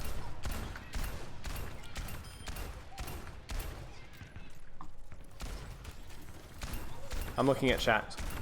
My aim is not that bad, I promise. Think about it. What is Reaper good at?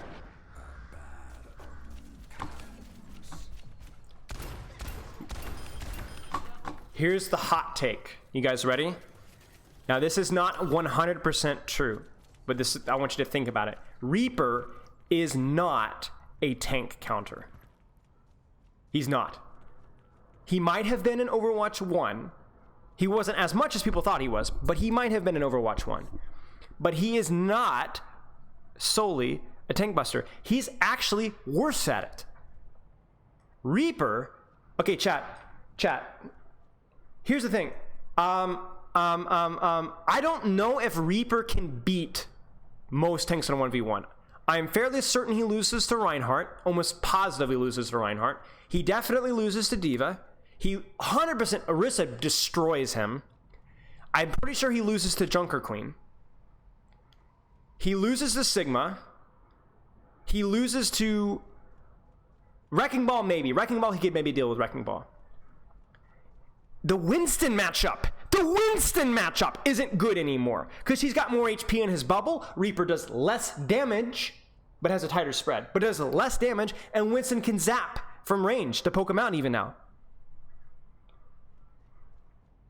So yeah, maybe can deal with Junker Queen. I think Reaper does pretty well against Doomfist, but I think you could still theoretically lose. So you do okay against Wrecking Ball Doomfist. He gets smashed by Orisa. Reinhardt, he gets smashed by Sigma. You can't beat a Roadhog. You can't kill him fast enough. He gets smashed by D.Va. Junker Queen is tough. Zarya is really tough. Zarya with 2 bubbles, you don't beat a Zarya with 2 bubbles. It just doesn't happen. Reaper has more spread? No. I'm certain that his damage got nerfed, but his spread got tightened. So that he's better at slightly longer ranges.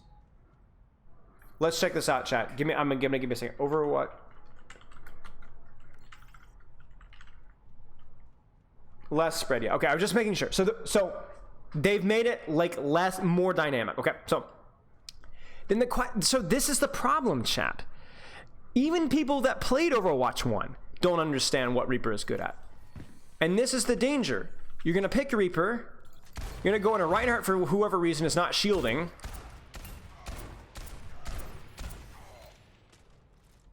Chat, look at that. Look at that. That is pathetic. Pathetic. Look at that. 5 shots, point blank range, every pellet on the head. Look at this. Pathetic.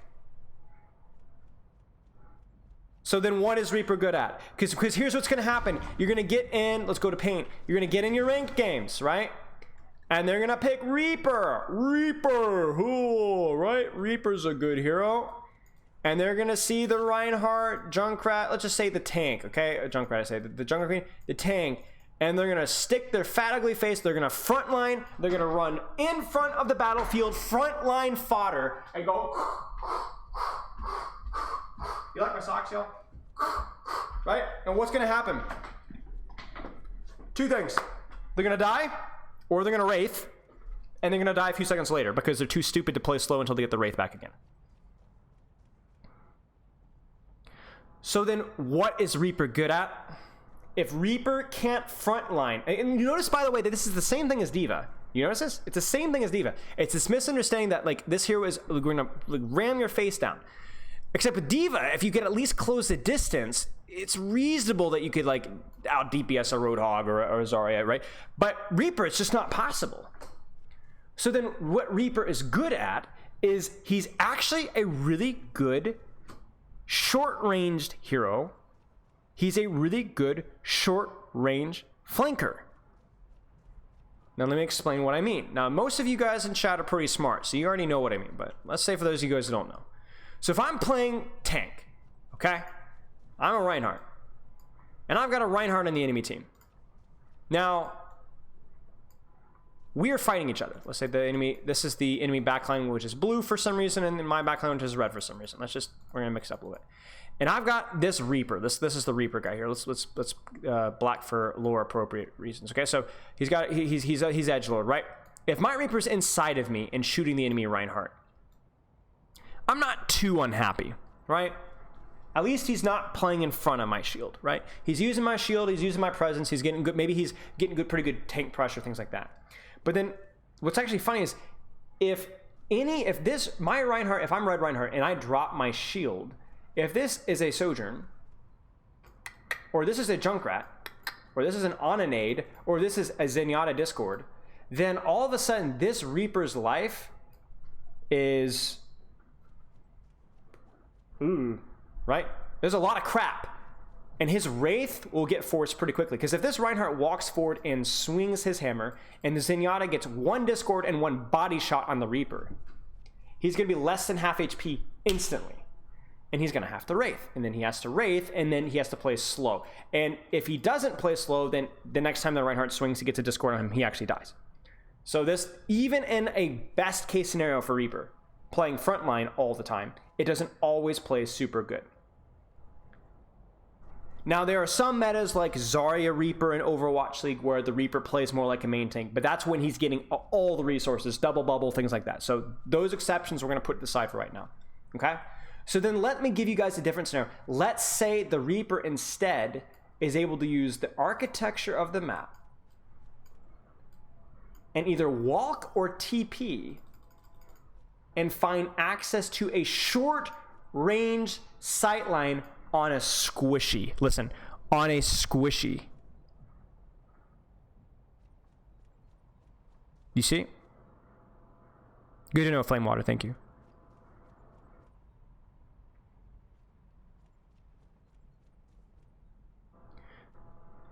This is where the hero is good. Because if this hero can get close to a Zenyatta or an Ana or a Sojourn or Junkrat, you will cause chaos because you can kill them quickly. If we pivot back to Overwatch, now before you guys start saying, oh, but he loses the Junkrat in a 1v1, actually, you'll understand what I'm talking about in just a second. Hang on. If I can get close to an Ana,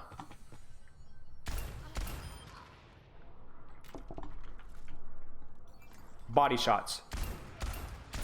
I'm aiming at his core. Even this range. Look at that. That's a lot of pressure. That's you're doing better versus squishies, shockingly, than you are versus tanks. And think about it this way. Think about it realistically. If you as Reaper are able to get to this, where are these blue X's looking at when you're pressuring this? They are no longer looking at your Rhine. They're looking at you. A lot of attention on you. Help, help, help, Reaper! Ah! Right? And then what does that mean for the poor Reinhardt? You guys in chat already know the answer. He doesn't get healing. He doesn't get damage. Your Reinhardt takes 0 damage. This Reinhardt dies. Or you guys force him to run away, and you guys get a lot of space. And then what does it cost you? What does it cost you? It costs you your teleporter, and it costs you your Wraith back to cover. You get healed up and you do it again. Because chat, this is the thing. Reaper isn't even that great of a 1v1 hero. If you're good with your aim, he's pretty good. But it's not the fact that he can get to the back line.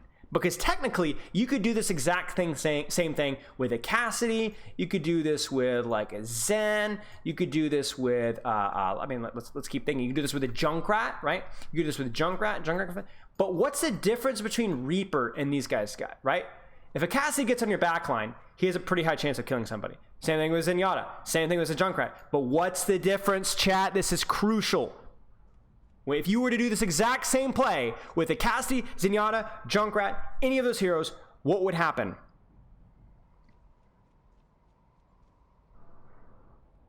Yes, mobility. Reaper can get out.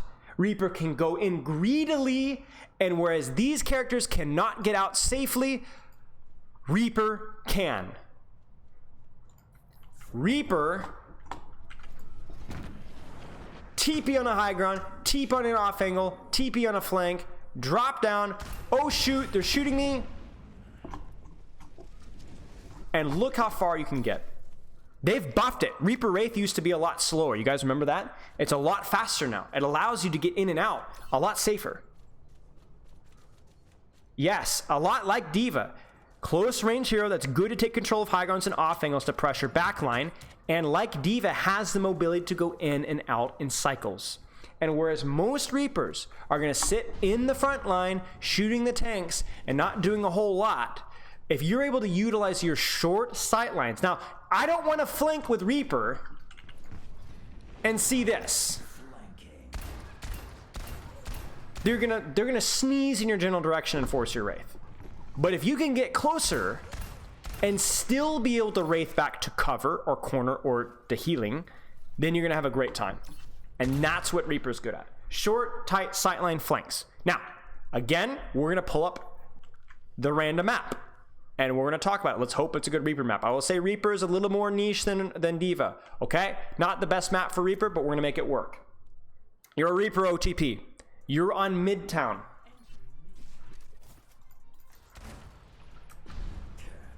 Let's say you're on defense, okay?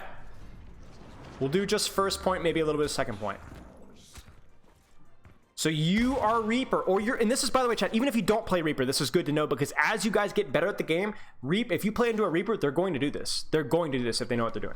So you're on defense on Reaper. Think about it, chat. Where would you play? Where would you play? You could play here in front line. Wouldn't be terrible. At least it's a short sight line if you play cover, right? But not great. So where would you play? What about here? They rotate in. Oh, I'm being shot. Wraith the cover. I get healing.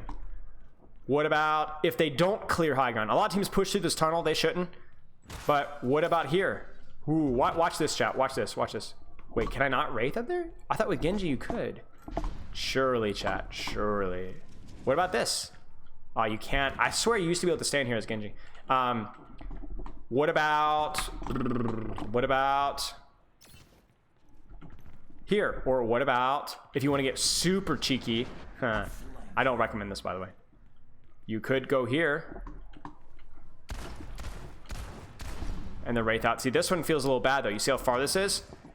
But you need to let them walk past. Right. Lurking. Lurking is the best way of putting it. Now, what about attack? Attack is hard, right? So, like, let's say your team is pushing like idiots through the tunnel. They're pushing through the tunnel. What could you do? What could you do? Do you push with them and just get slammed by every spam in the world? Ooh. Oh, I'm being shot. Wraith back to my team. You see? You see? What about on second point? You're attacking second point. You can't deal with this crap. This is horrible. So, what do? Right? Right? You guys can probably guess where I'm going right now, right? You can wrap around. I'm just going to use Wraith just because I need to move faster here, right? You could wrap around. You can sneak up on them. 3, 2, 1. Right? And then Wraith back. Wraith all the way to under. Or Wraith back to your team. You can Wraith back inside. You can creep up behind them here underneath. And TP behind them. And then, oh shoot. This is too far, right? So then maybe the best solution is to TP and go underneath, grab the Mega or grab the Mini. I think there's a Mega in here, no? No? Yeah. And then go again. You see this? Now, this is not a good map for Reaper. I'm going to be frank with you guys. But there are still options. There's still options here to set up off-angles, flanks, and things like that.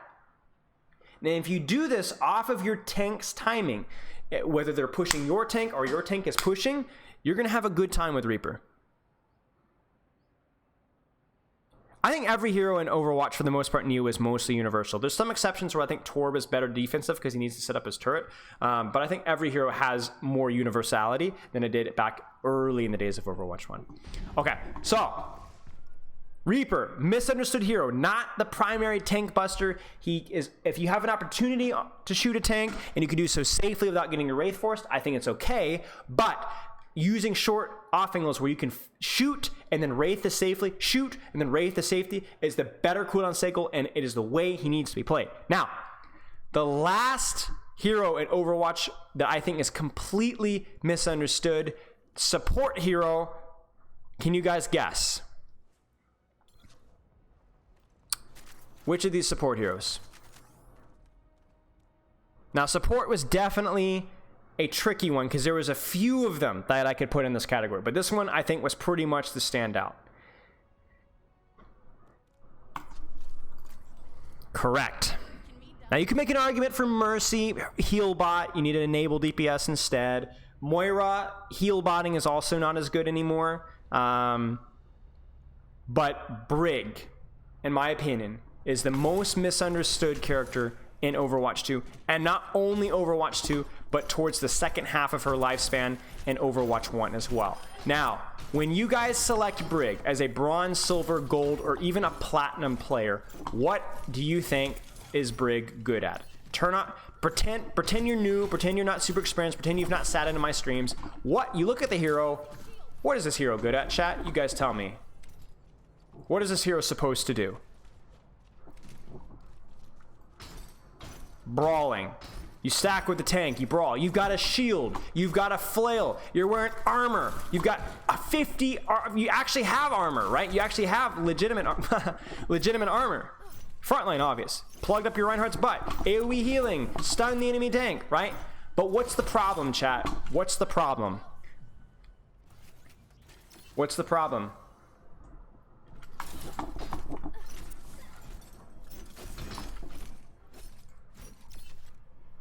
They dive your support, right? So then what happens is if they're playing dive, we'll pull up the oh my gosh, this looks like a madman scroll. Okay, let's say they pull up they're playing the dive here, right?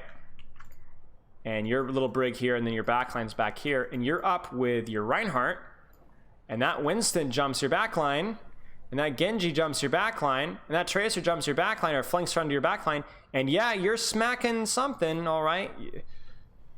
You're not peeling. You're not peeling your backline because Brig is a peeler and an enabler of her squishies. Her kit, whether it's the whip shot, the bash, the armor packs, are better served helping her squishies survive and helping herself survive than they are helping her tanks survive. Because here's the thing, chat. Very similar to Reaper and very similar to Diva, if you play frontline and you've got an enemy Reinhardt swinging on you as Brig, you are gonna die. This is no longer initial release Brig. You don't have a stun, you don't have as much armor, you don't heal yourself for as much, you're going to die. You will get swung on, you'll get spammed, and you will die. You are better served playing in a way where, let's adjust you here, where you can, as your DPS take angles or flanks or push up or take high ground, you can play here either with the DPS stacked with them or packing them from afar and then using your whip shot to stop dive threats like Winston, Ball, Reaper, Genji, Tracer, Sombra, and so on from getting close to your delightful, beloved squishies. Will, thank you for the sub. And then as the fight goes on, if you see the opportunity to push something, you can. You see, here's the thing, chat. Brig is pretty good at brawling, but she's pretty good at brawling squishies. If Brig gets on top of this delightful training bot, that training bot dies. If that Brig gets on top of an Ana or an Ashe, Sojourn, Genji, she doesn't automatically win, but she has an advantage. Correct? Like, I mean, we can go down the cast here. A Bastion, a little tricky, a little scary, but I'd rather be closer to a Bastion if I have my cooldowns than I would be further away, right? But as soon as you change that hero to a, oh, no. Stay away from me. Because that hero's going to break your shield instantly. Right? And that's the catch with Brig. Is it's not, you're looking to protect and peel your backline and DPS and then potentially push squishies on the enemy team. But you have to look for opportunities to do that. You cannot stack with your tank and play frontline because you're going to get absolute turbo stomped, or you're not going to protect the people that you need to be protecting. Brig is a shield maiden in the fact that she defends her backline and allows him to play aggressively. Armor pack is OP, not OP, but it is strong because you can do this from a distance. I'm going to help this training bot survive and pack those. And if this training bot pushes, I'm going to knock it away, proc my Inspire for people around me. And then, oh no, if I'm at risk of danger, if I'm dying, I can bash away. You see that? The Brig bash buff was to allow her to survive without stunning.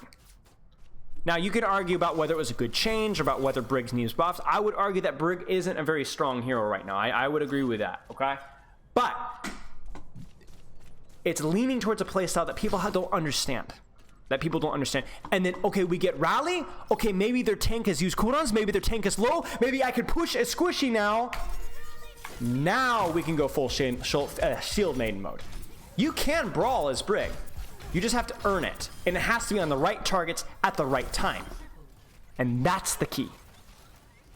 That's the key. Outside of that, if you can hold high ground with the DPS and allow that DPS to play the OP position, you guys just saw the Lucio VOD review, right?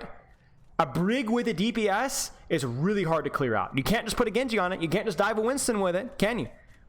It's really hard. She can boop you away when you try to dive. She can proc Inspire and armor pack the target. She can shield the target.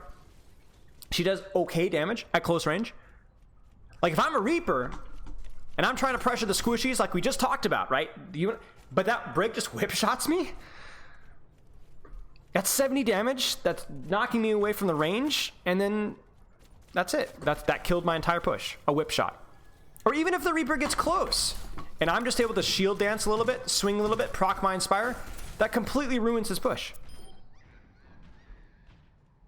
And that's the thing with Brig. That's the thing with Brig. Now, you're going to... Do you notice a common theme, chat? What's the common theme between Reaper, or I guess Diva, Reaper, and Brig?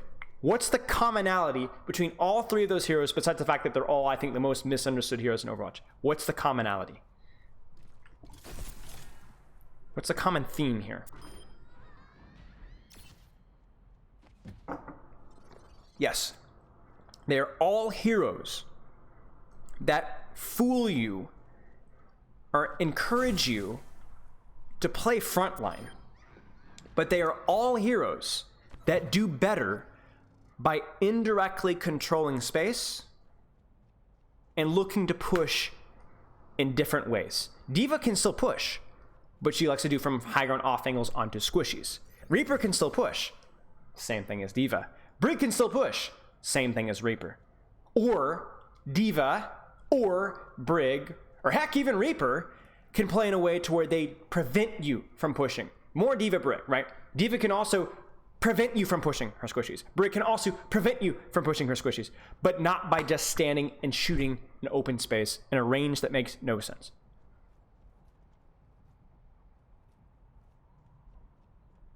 Now, again, the hard thing with this video and with this stream and with this discussion is that I'm not going to be able to break down how to play each and every hero, exactly how they should be played, all the details, the full guide. I have videos on all of these heroes. There's other guides out there as well. But if nothing else, if I can make some of you guys in chat think about things a little bit differently, and at least stress test those off angles and flanks. Use Reaper's mobility and range. Don't just shoot tanks. Use Brig's peeling potential and armor packs. Don't just frontline with your Reaper and die off cooldown. If I can get you to at least think about those things and stress test those things, then I think that you're gonna learn something. You might fail a lot because you don't fully understand what I'm talking about, but at least you're learning. You're going in the right direction, and that has to happen, because the trap is that people look at a Brig and they're like, this hero should be brawling. It's got a shield, right? Or they look at a Reaper, they should be busting tank line, and they never really figure it out. They get sucked inside like a loop of like, this is how the hero is supposed to be designed, this is how I'm supposed to be doing it, and they never really actually figure it out. And that's the danger, right? The danger is not making mistakes. The danger is the fact that you make the mistakes, you don't even know it's a mistake, and so there's never any improvement. There's never any growth. That's the danger, chat. Yes, all exclamation marks, 3 most misunderstood cares, guaranteed climb, 1000 SR, greatest video of all time, Give me cash. Definitely the new stream title.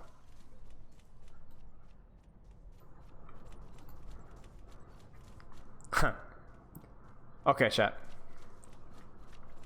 I have to go. I have a private coaching session soon, off stream, and I have to eat my lunch before I do so. I will host Raid Lucky again. Have a wonderful rest of your day.